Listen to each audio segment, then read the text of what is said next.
ಹೋಗಿ ಬಂದರೂ ಮುಗಿಯದ ಬಿಜೆಪಿಯ ಬಣತಿಕ್ಕಾಟ. ತಮಗಿಷ್ಟ ಬಂದಂತೆ ಬಿಜೆಪಿ ಶಾಸಕರಿಂದ ವಿಷಯ ಪ್ರಸ್ತಾಪ. ಬೆಳಗಾವಿ ಅಧಿವೇಶನದಲ್ಲೂ ಬಯಲಾಯಿತು ಬಿಜೆಪಿಯ ಭಿನ್ನಮತ.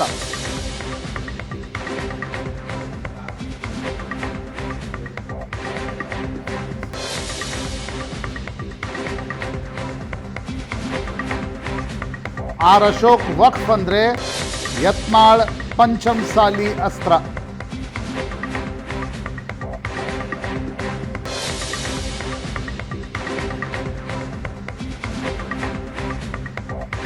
ಕಾಂಗ್ರೆಸ್ ಮುಂದೆ ನಗೆಪಾಟಲಿಗೀಡಾದ ಬಿಜೆಪಿಯ ಬಣ ತಿಕ್ಕಾಟ, ಬಡಿದಾಟ.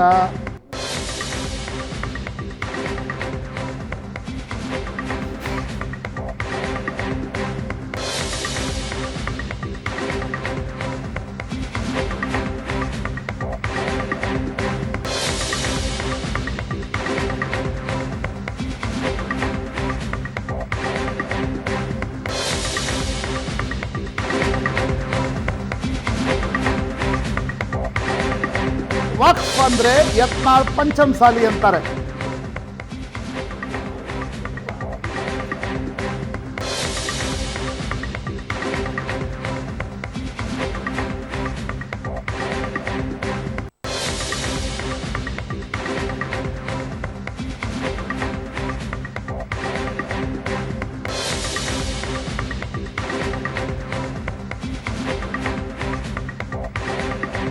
ಪಂಚಮಸಾಲಿ ಹೋರಾಟ ಹತ್ತಿಕ್ಕಲು ಮುಂದಾದ ಸರ್ಕಾರ. ನಾಳೆ ಪಂಚಮಸಾಲಿ ಟ್ರ್ಯಾಕ್ಟರ್ ರ್ಯಾಲಿಗೆ ಜಿಲ್ಲಾಡಳಿತ ತಡೆ.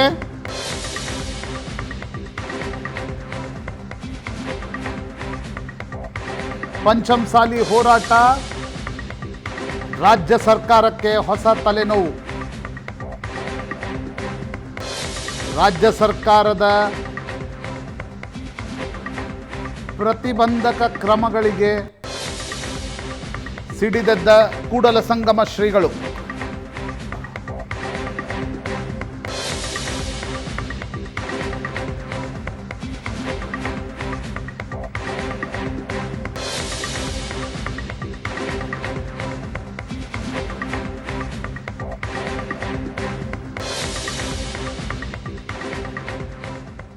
ಈ ವಕ್ಫ್ ಬೋರ್ಡ್ನ ವಿಚಾರವನ್ನು ತಾರ್ಕಿಕ ಅಂತ್ಯಕ್ಕೆ ಮುಟ್ಟಿಸ್ತೀರಿ ನಾವು. ಯಾಕಂದರೆ ಇಡೋ ಸಮಯನೇ ಕಡಿಮೆ. ಇವತ್ತು ಸರ್ಕಾರ ಎಲ್ಲೋ ತರಾತುರಿಯಲ್ಲಿ ಈ ಸದನವನ್ನು ಮುಗಿಸಿ ಹೋಗ್ಬೋದು ಇದ್ದಾರೆ. ಆದರೆ ನಾವು ವಿರೋಧ ಪಕ್ಷವಾಗಿ ಸರ್ಕಾರಕ್ಕೆ ಒಂದು ಬಿಸಿ ಮುಟ್ಟೋ ರೀತಿ ನಮ್ಮ ಹೋರಾಟವನ್ನು ವಕ್ಫ್ಗೆ ಸಂಬಂಧಪಟ್ಟಂತೆ, ಬಾಣಂತಿಯರಿಗೆ ಸಂಬಂಧಪಟ್ಟಂತೆ ನಾವು ದೊಡ್ಡ ಹೋರಾಟವನ್ನು ಮಾಡ್ತೀವಿ. ಅದೇ ರೀತಿ ಪಂಚಮಶಾಲಿ ಹೋರಾಟ ಮಾಡ್ತಾ ಇದ್ದಾರೆ. ನಾಳೆ ಹೋರಾಟ ಇದೆ, ಅದನ್ನು ತಡೆಯುವಂಥ ಪ್ರಯತ್ನವನ್ನು ಮಾಡ್ತಾ ಇದ್ದಾರೆ. ಪ್ರಜಾಪ್ರಭುತ್ವದಲ್ಲಿ ಬರೋವಂಥದ್ದಕ್ಕೆ ಪ್ರತಿಭಟನೆ ಮಾಡೋಕ್ಕೆ ರೈಟ್ಸ್ ಇದೆ, ಅದನ್ನು ತಡೆಯುವಂಥದ್ದು ಇದೊಂದು ರೀತಿ ಪ್ರಜಾಪ್ರಭುತ್ವದ ದಮನ ಮಾಡುವಂಥದ್ದು. ಅಧಿವೇಶನದ ಸಂದರ್ಭದಲ್ಲಿ ಉತ್ತರ ಕರ್ನಾಟಕದ ಬಗ್ಗೆ ಚರ್ಚೆ ಮಾಡ್ತಕ್ಕಂಥ ನಿಟ್ಟಿನಲ್ಲಿ ಯಾವುದೇ ರೀತಿ ಸರ್ಕಾರ ಆಸಕ್ತಿಯನ್ನು ಕೂಡ ವಹಿಸ್ತಾ ಇಲ್ಲ. ಹಾಗಾಗಿ ನಾವು ವಿರೋಧ ಪಕ್ಷದ ನಾಯಕರು, ಎಲ್ಲ ಪಕ್ಷದ ಹಿರಿಯರು ಚರ್ಚೆ ಮಾಡಿದ್ದೇವೆ. ಒಂದು ಕಡೆ ಸರ್ಕಾರದ ಹಗರಣಗಳು, ಮತ್ತೊಂದು ಕಡೆ ಅಭಿವೃದ್ಧಿ ಇಲ್ಲದೆ ಇರತಕ್ಕಂಥದ್ದು. ಆಡಳಿತ ಪಕ್ಷದ ಶಾಸಕರೇ ಈ ಸರ್ಕಾರದ ವಿರುದ್ಧ ತಿರುಗಿ ಬಿದ್ದಿದ್ದಾರೆ ಇವತ್ತು. ಮತ್ತೊಂದು ಕಡೆ ಉತ್ತರ ಕರ್ನಾಟಕ ಅಭಿವೃದ್ಧಿ ವಿಚಾರ, ಇವೆಲ್ಲವನ್ನ ಇಟ್ಕೊಂಡು ಸಮಗ್ರವಾಗಿ ನಾವು ಚರ್ಚೆನ ಮಾಡ್ತೇವೆ ಅಧಿವೇಶನದಲ್ಲಿ. ಉತ್ತರ ಕರ್ನಾಟಕದ ಅಭಿವೃದ್ಧಿ ಕರ್ನಾಟಕದ ಅಭಿವೃದ್ಧಿನ ಸಂಪೂರ್ಣವಾಗಿ ಶೂನ್ಯ ಆಗೈತಿ. ಅದ್ರ ಬಗ್ಗೆ ತೆಗೆದಿಡ್ತೇವೆ. ಇವತ್ತು ಸಿದ್ದರಾಮಯ್ಯ ನಾನು ಭಾಳ ಸ್ವಚ್ಛ ಅನ್ಕೊಂತ ಹೋಗಿದ್ರು. ಅವ್ರು ಎಷ್ಟು ಸ್ವಚ್ಛ ಅದಾರ ಅನ್ನೋದು ಮೂಡಾದ ಮೂಲಕ ಗೊತ್ತಾಯ್ತು. ನಾವು ಹೊರತಂದೇವಲ್ಲ, ಇನ್ನೂ ಬೇರೆ ವಿಷಯಗಳ ಬಗ್ಗೆ ತೊಗೊಂಬರ್ತೇವೆ. ನೋಡ್ರಿ ಇದು ವಕ್ಫದ್ದು ಐತಲ್ಲ, ನಮ್ಮ ವಿರೋಧ ಪಕ್ಷದ ನಾಯಕರಾದ ಶ್ರೀ ಅಶೋಕ್ ಅವರು ಅದ್ರ ಬಗ್ಗೆ ಸಂಪೂರ್ಣವಾಗಿ ತಯಾರು ಮಾಡಿ ಅವರು ಅದನ್ನು ಮಂಡನೆ ಮಾಡ್ತಾರೆ. ಅವ್ರಿಗೆ ಪೂರಕವಾಗಿ ನಾವೆಲ್ಲ ಕೆಲಸ ಮಾಡ್ತೇವೆ. ಈ ಸದನದಲ್ಲಿ ಕೂಡ ನೋಡ್ರಿ ಯಾವ ರೀತಿ ಕಾಂಗ್ರೆಸ್ಸನ್ನು ನಾವು ರೈತಗಳ ಸಮಸ್ಯೆ ಅಂತಾರೆ, ಉತ್ತರ ಕರ್ನಾಟಕ ಸಮಸ್ಯೆ ಅಂತಾರೆ. ಸರ್ಕಾರದ ಗಮನ ಸೆಳೆಯೋದು ಬಿಟ್ಟು ರಾಜಕೀಯ ಕಾರಣಗಳಿಗೋಸ್ಕರ ಈ ಥರ ಕ್ಷುಲ್ಲಕ ರಾಜಕಾರಣವನ್ನು ಮಾಡೋದನ್ನ ಬಿಟ್ಟು ರಾಜ್ಯದ ಸಮಸ್ಯೆಗಳಿದ್ದಾವೆ. ಆ ಸಮಸ್ಯೆಗಳನ್ನ ಪರಿಹಾರ ಮಾಡಲಿಕ್ಕೆ ಅವ್ರದ್ದು ಏನಾದರೂ ಸಹಕಾರ ಇದ್ದರೆ, ಸಲಹೆಗಳಿದ್ರೆ ಸರ್ಕಾರಕ್ಕೆ ಕೊಡಬೇಕೆ ಹೊರತು ಯಾವುದೇ ಚರ್ಚೆಗೆ ಸರ್ಕಾರ ಸಿದ್ಧ ಇದೆ. ಸದನದಲ್ಲಿ ಹೋರಾಟ ಮಾಡಬೇಕಿಲ್ಲ ಅಂತಲ್ಲ, ಯಾವ ಇಶ್ಯೂಸ್ ಮೇಲೆ ಮಾಡಬೇಕನ್ನೋದು ನಮ್ಮ ವಾದ ಇದೆ. ಅವರಿಗೆ ಹೋರಾಟ ಮಾಡಲಿಕ್ಕೆ ಸಂಪೂರ್ಣ ಈ ಪ್ರಜಾಪ್ರಭುತ್ವ ವ್ಯವಸ್ಥೆಯಲ್ಲಿ ಅವಕಾಶ ಇದೆ. ಅವರಿಗೆ ಬಿಟ್ಟಿರ್ತಕ್ಕಂಥ ಅವ್ರು 3 ಟೀಮ್ ಆಗಲಿ 5 ಟೀಮ್ ಆಗಲಿ ಅದಕ್ಕೆ ನಮಗೆ ಸಂಬಂಧ ಇಲ್ಲ. ಸರ್, ಈಗ ಉತ್ತರ ಕರ್ನಾಟಕ ಬಗ್ಗೆ ಚರ್ಚೆನೇ ಆಗ್ತಾ ಇಲ್ಲ ಸರ್. ಕಳೆದ ಬಾರಿನೂ ಆಗಲಿಲ್ಲ, ಈ ಬಾರಿನೂ ಕೇವಲ ನೀವು ಅವ್ರನ್ನ ಕೇಳಿ ಅಲ್ಲ, ಸುಮೋಟೋಗಿ ನಾವು ಕೂಡ ಮಾತನಾಡಕ್ಕೆ ರೆಡಿ ಇದೀವಿ, ನಮ್ಮ ಶಾಸಕರು ಕೂಡ ಮಾತನಾಡ್ತಾರೆ, ಇಲ್ಲ ಅಂತ ಹೇಳಲ್ಲ. ಬಟ್ ಅವ್ರ ಇಂಥ ಯಾವ ಇಂಟ್ರೆಸ್ಟೇ ತೋರಿಸಲ್ಲ. ಅಧಿವೇಶನ ಪ್ರಾರಂಭ ಆಗಿದೆ. ಉತ್ತರ ಕರ್ನಾಟಕದ ಹಲವಾರು ವಿಷಯಗಳನ್ನು ಚರ್ಚಿಸೋದಕ್ಕೆ ಹೇಳಿದ್ದಾರೆ. ಪರಿಕೃಷ್ಣ ಹೋರಾಟ ಬಾಗಲಕೋಟೆಯಲ್ಲಿ ನಡೆದಿರುವಂಥದ್ದು ನನ್ನ ಗಮನಕ್ಕೂ ಇದೆ. ರಾಜ್ಯ ಸರ್ಕಾರ ಈ ವಿಷಯದ ಬಗ್ಗೆ ಭಾಳ ತೀವ್ರವಾಗಿರ್ತಕ್ಕಂಥ ನಿರ್ಣಯವನ್ನು ತೆಗೆದುಕೊಟ್ಟಿದೆ. ಯಾವುದೇ ಸರ್ಕಾರ ಯಾವುದೇ ಅಭಿವೃದ್ಧಿ ಪರ ವಿಚಾರಕ್ಕೂ ಚರ್ಚೆ ಕೊಡ್ತಾ ಇಲ್ಲ ಅಂತೇಳಿ ಆರ್ ಅಶೋಕ್ ಅವರು ರಾಜಕೀಯ ನಾಟಕದ ಮಾತುಗಳನ್ನು ಏನು ಹೇಳ್ತಾರೆ ಅದಕ್ಕೆ ನಾವು ಉತ್ತರಿಸೋದಿಲ್ಲ. ಇಲ್ಲಿ ತಾವು ಚರ್ಚೆ ಮಾಡಿರಲ್ಲ, 9 ದಿನ ಚರ್ಚೆ ಮಾಡಿ, ಏನು ನಿಮ್ಗೆ ಸರ್ಕಾರ ಅವಕಾಶ ಕೊಡಲಿಲ್ವಾ?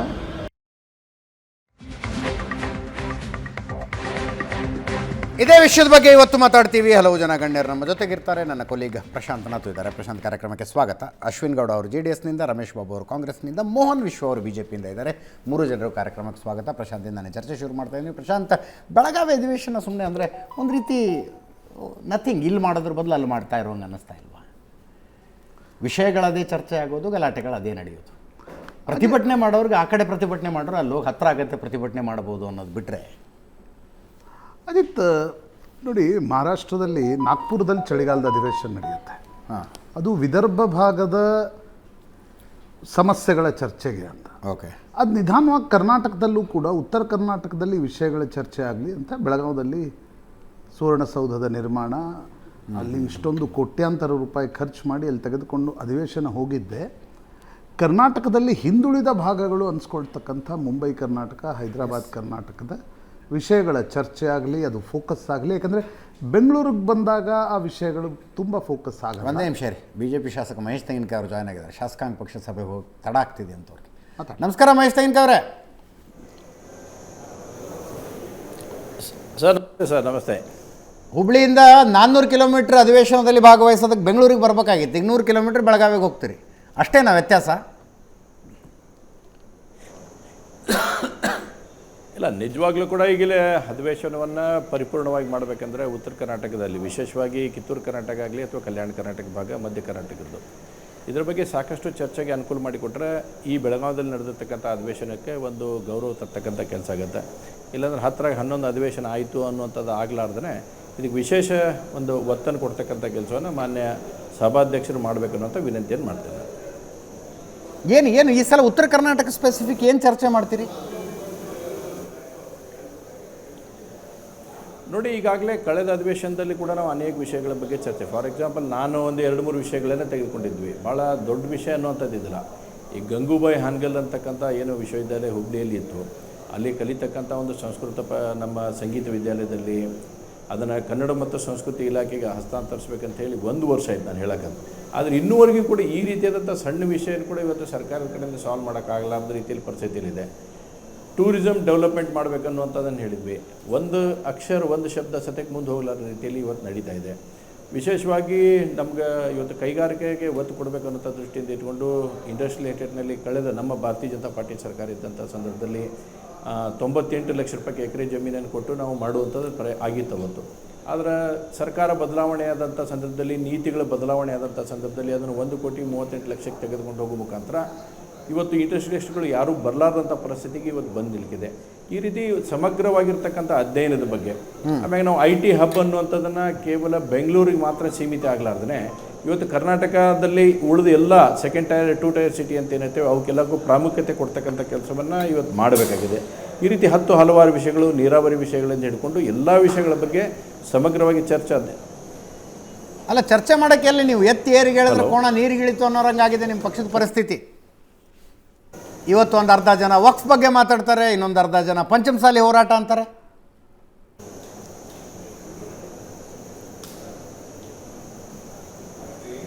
ಕೇಳಿಸ್ತಾ ಮಹೇಶ್ ತೆಂಗಿನಕಾಯಿ ಅವರೇ?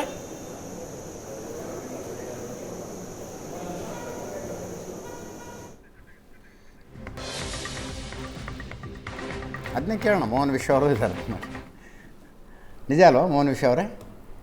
ಎತ್ತು ಏರಿಗೆಳೆದರೆ ಕೋಣ ನೀರಿಗೆಳೆಯಿತು. ಅಜಿತ್, ನಾನು ಕಳೆದ ವಾರ ನಮ್ಮ ಆಂತರಿಕ ವಿಚಾರದಲ್ಲಿ ಒಂದು ಚರ್ಚೆಗೆ ಇಲ್ಲಿ ಬಂದಿದ್ದಾಗ ಹೇಳಿದೆ ನಿಮಗೆ, ಈ ಸಲ ಅಧಿವೇಶನದಲ್ಲಿ ನೋಡಿ, ಅಧಿವೇಶನಕ್ಕಿಂತ ಮುಂಚೆ ಎಲ್ಲರೂ ಒಟ್ಟಿಗೆ ಹೋಗ್ತೀವಿ ಅಂತ. ನೋಡೋದು ಅದೇ ರೀತಿ ನಿನ್ನೆ ಯತ್ನಾಳ್ ಅವರು ಹೇಳಿದ್ರು, ತಿರ್ಗಿ ಬೆಳಗ್ಗೆ ಡಿ ಕೆ ಶಿವಕುಮಾರ್ ಅವ್ರಿಗೂ ಹೇಳಿದ್ರು, ನಮ್ಮಲ್ಲಿ 1000 ರೀತಿ ನಾವು ಸಾಲ್ವ್ ಮಾಡ್ಕೊಳ್ತೀವಿ, ನಾವು ಕೇಳೋ ಪ್ರಶ್ನೆಗಳಿಗೆ ಉತ್ತರ ಕೊಡ್ರಿ ಅಂತ ಹೇಳ್ಬಿಟ್ಟು ಅವ್ರ ಮಾಧ್ಯಮಗಳಿಗೆ ಹೇಳಿಕೆ ಕೊಟ್ಟೆ ಒಳಗಡೆ ಹೋಗಿದ್ದು.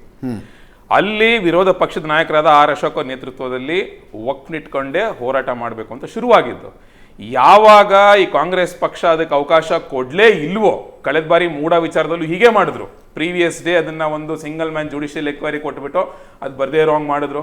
ತಿರ್ಗಾ ಈಗಲೂ ಅಷ್ಟೇ ವಕ್ಫ್ ವಿಚಾರ ಚರ್ಚೆಗೆ ನಾವು ಬಂದಾಗ ನಾವು ಅವಕಾಶ ಕೊಡೋದಿಲ್ಲ ಅಂತ ಸ್ಪೀಕರ್ ಅವರಾಗ್ಬೋದು ಹೇಳಿದಾಗ, ಆಗ ಏನಾಯ್ತು ಅಂದ್ರೆ ಸಡನ್ ಆಗಿ ಮತ್ತೊಂದು ವಿಷಯ ಚರ್ಚೆಗೆ ಬಂತು. ಯಾವ ವಿಷಯ ಅಂತ ಹೇಳಿದ್ರೆ, ಪಂಚಮಸಾಲಿಗಳ 2A ಮೀಸಲಾತಿ ಪರವಾಗಿ ಜಯಮೃತ್ಯುಂಜಯ ಸ್ವಾಮಿಗಳು ಒಂದು ಟ್ರ್ಯಾಕ್ಟರ್ ರ್ಯಾಲಿ ಮಾಡಬೇಕು ಅಂತಿದ್ದಾಗ ಅದಕ್ಕೆ DC ಅವರು ಅನುಮತಿ ನಿರಾಕರಿಸಿದಾಗ ಅಲ್ಲಿ ಆದಂತ ಬೆಳವಣಿಗೆಗಳನ್ನ ಇಟ್ಕೊಂಡು ಒಂದು ವಿರೋಧ ಪಕ್ಷವಾಗಿ ಅವ್ರ ಪರವಾಗಿ ನಿಂತ್ಕೊಳ್ಬೇಕಾಯ್ತು. ಆಗ ಒಂದು ಧ್ವನಿ ಎತ್ತಬೇಕಾಯ್ತು. ಇಮಿಡಿಯೇಟ್ ಆಗಿ ಒಂದು ಸ್ಪಾರ್ಕ್ ಆದಂತ ವಿಷಯ ಅಷ್ಟೇ ಅದು. ಆದ್ರಿಂದ ನಿಮ್ಗೆ ನಂಗೆ ಕಾಣಿಸ್ತಾ ಇದೆ 2 ವಿಷಯ ಬಂತು ಅಂತ ಹೇಳಿ. ಸೊ ಅಲ್ಲಿ ನಾವು ಮತ್ತೆ ಬೇರೆ ಬೇರೆ ಆಗ್ಬಿಟ್ವಿ, 2 ಬಣ. ನೋ ಸಾರಿ, ಆ ತರ ಇಲ್ವೇ ಇಲ್ಲ. ಲಿಟ್ರಲಿ ಆಯ್ತಲ್ಲ, we are very clear even today. ಒಂದು ತಂಡವಾಗಿ ಅಶೋಕ್ ಅವ್ರ ನೇತೃತ್ವದಲ್ಲಿ ಸದನದಲ್ಲಿ ಯಾವುದೇ ಬಣ ಬಿಟ್ಟರು ಅಷ್ಟೇನೆ ಯಾವ್ಯಾವ ವಿಷಯಗಳನ್ನ ಹೋರಾಟಕ್ಕೆ ತಗೋಬೇಕು ಅನ್ಕೊಂಡಿದೀವೋ ಅದನ್ನ ತಗೊಂಡು ತಾರ್ಕಿಕ ಅಂತ್ಯ ಕಾಣಿಸ್ತೀವಿ. ಸೊ ಈ ವಿಷಯ ಒಂದು ಸ್ಪಾರ್ಕ್ ಆಗಿ ಬಂದ ತಕ್ಷಣನೇ ನಾವು ಸ್ಪಂದಿಸಬೇಕಾಯ್ತು, ಸ್ಪಂದಿಸಿದ್ವಿ. ಅದೇ ರೀತಿ ನಮ್ಮ ರಾಜ್ಯಾಧ್ಯಕ್ಷರಾದಂಥ ವಿಜಯೇಂದ್ರ ಅವರು ಅಷ್ಟೇನೆ ಮಠಕ್ಕೆ ಭೇಟಿ ಮಾಡಿ, ಸ್ವಾಮೀಜಿಗಳನ್ನ ಭೇಟಿ ಮಾಡಿ, ಅವ್ರಿಗೆ ಯಾವ ರೀತಿ ಸರ್ಕಾರ ಕಿರುಕುಳ ಕೊಡ್ತಾ ಇದೆ, ಪ್ರತಿಭಟನೆ ಮಾಡೋಕ್ಕೂ ಬಿಡ್ತಾ ಇಲ್ಲ. ಲಿಟ್ರಲಿ ನಮ್ಮ ಸರ್ಕಾರದ ಅವಧಿನಲ್ಲಿ, ಹೌದು ಅವರು ನಮ್ಮ ಸರ್ಕಾರದ ಅವಧಿನಲ್ಲೂ ಪ್ರತಿಭಟನೆ ಮಾಡುವಂತ ಕೆಲಸ ಮಾಡಿದ್ರು. ಆಗ ನಾವು ಯಾವತ್ತೂ ಅಷ್ಟು ಈ ರೀತಿ ಹತ್ತಿಕ್ಕುವಂತ ಕೆಲಸ ಮಾಡಿರಲಿಲ್ಲ. ತಿರ್ಗಾ ನಮ್ಮ ಬಗ್ಗೆ ಒಂದೇ ನಿಮಿಷ ರೀ, ಮಹೇಶ್ ತೆಂಗಿನಕಾಯಿ ಮಾತಾಡ್ತಾರೆ. ಮಹೇಶ್ ತೆಂಗಿನಕಾಯಿ ಅವರೇ, 7 ಗಂಟೆಗೆ ಶಾಸಕಾಂಗ ಪಕ್ಷದ ಸಭೆ ಅಂತೆ, ಈ ರೆಬೆಲ್ ಟೀಮ್ನವ್ರು ಯಾರೂ ಬರೋದಿಲ್ವಂತೆ. ಇವತ್ತು ನಿಮಗೆ ಕೇಳಿಸ್ಲಿಲ್ಲ, ನಾನು ಹೇಳಿದ್ದು ಎತ್ತು ಏರಿಗೆ ಹೇಳಿದರೆ ಕೋಣ ನೀರಿಗೆ ಇಳಿಯಿತು ಅಂತ. ಈ ಕಡೆ ದಕ್ಷಿಣ ಕರ್ನಾಟಕದ ಕಡೆ ಈಗ ನೋಡಿ, ನನ್ನ ವಾಯ್ಸ್ ಅವ್ರಿಗೆ ಕೇಳಿಸಿದೆ, ಅವ್ರ ವಾಯ್ಸ್ ನನಗೆ ಕೇಳಿಸ್ತು. ಎಸ್ ಮಹೇಶ್ ತೆಂಗಿನಕಾಯಿ ಅವರೇ, ಇವತ್ತು 1 ಜನ ವಕ್ಫ್ ಮಾತಾಡ್ತಾರೆ, 2 ಜನ ಪಂಚಮಸಾಲಿ ಮಾತಾಡ್ತಾರೆ.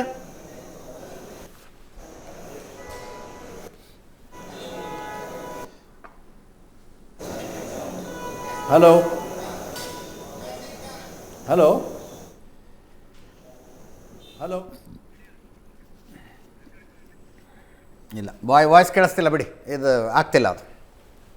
ಸೊ ಆ ರೀತಿಯಾಗಿ ಪಂಚಮಸಾಲಿ ವಿಚಾರದಲ್ಲೂ ಅಷ್ಟೇ ನಮ್ಮ ಬಗ್ಗೆ ಅವಾಗ ನೋಡಿ, ಅವ್ರು ಪ್ರತಿಭಟನೆ ಮಾಡಿದಾಗ ನಾವು ಯಾವತ್ತು ಹತ್ತಿಕ್ಕುವಂತ ಕೆಲಸ ಮಾಡಿರಲಿಲ್ಲ. ಇನ್ಫ್ಯಾಕ್ಟ್ ನಮ್ಮ ಬಗ್ಗೆ ಅವತ್ತು ಸುಳ್ಳು ಸುದ್ದಿಯನ್ನು ಹಬ್ಬಿಸಿದ್ರು ಇದೇ ಕಾಂಗ್ರೆಸ್ ಪಕ್ಷದ ನಾಯಕರು.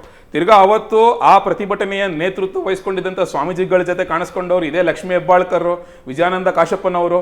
ಇವತ್ತು ನೋಡಿದ್ರೆ ಅವ್ರ ಅಧಿಕಾರಕ್ಕೆ ಬಂದ ತಕ್ಷಣ ಟೋಟಲಿ ಉಲ್ಟಾ ಹೊಡಿತಾ ಇದ್ದಾರೆ. ಏನು ಉಲ್ಟಾ ಹೊಡಿಲ್ಲ, ಅವಕಾಶ ಕೊಡಬೇಕಾಗಿತ್ತು ಪ್ರಜಾಸತ್ತಾತ್ಮಕ ಹೋರಾಟಕ್ಕೆ ಅಂತ ಲಕ್ಷ್ಮೀ ಹೆಬ್ಬಾಳ್ಕರ್. ಎಕ್ಸಾಕ್ಟ್ಲಿ, ಮತ್ತೆ ಯಾರು ಫೇಲ್ಯೂರ್ ಆಗಾದ್ರೆ ಅದು? ಅವತ್ತು ಅವರು ವಿರೋಧ ಪಕ್ಷದಲ್ಲಿ ಇದ್ದಾಗ ಮಾತ್ರ ಅವ್ರ ಪರವಾಗಿ ನಿಂತ್ಕೊಂಡು, ಪಂಜಾಬ್ನಿಂದ ರೈತರು ಟ್ರಾಕ್ಟರ್ ಹತ್ಕೊಂಡು ಬರ್ತೀನಿ ಅಂದ್ರೆ ನೀವು ಅವಕಾಶ ಕೊಡೋದಿಲ್ಲ, ಇಲ್ಲಿ ಇವ್ರು ಕೊಡೋದಿಲ್ಲ ಅವಕಾಶ. ಅಲ್ಲ, ನೀವು ಅದು ರೈತರ ಹೋರಾಟ, ಇದು ಮೀಸಲಾತಿ ಹೋರಾಟ, ನೀವೆರಡನ್ನ ಅದೇನು ಕಂಪೇರ್ ಮಾಡ್ತೀರಾ ನನಗೆ ಗೊತ್ತಾಗ್ತಾ ಇಲ್ಲ. ಟ್ರಾಕ್ಟರ್ ಹತ್ಕೊಂಡ್ ಬಂದ್ರೆ ಲಾ ಅಂಡ್ ಆರ್ಡರ್ ಪ್ರಾಬ್ಲಮ್ ಆಗುತ್ತೆ ಅಂತ ಹೋಮ್ ಮಿನಿಸ್ಟರ್ ಹೇಳ್ತಾ ಇರೋದು.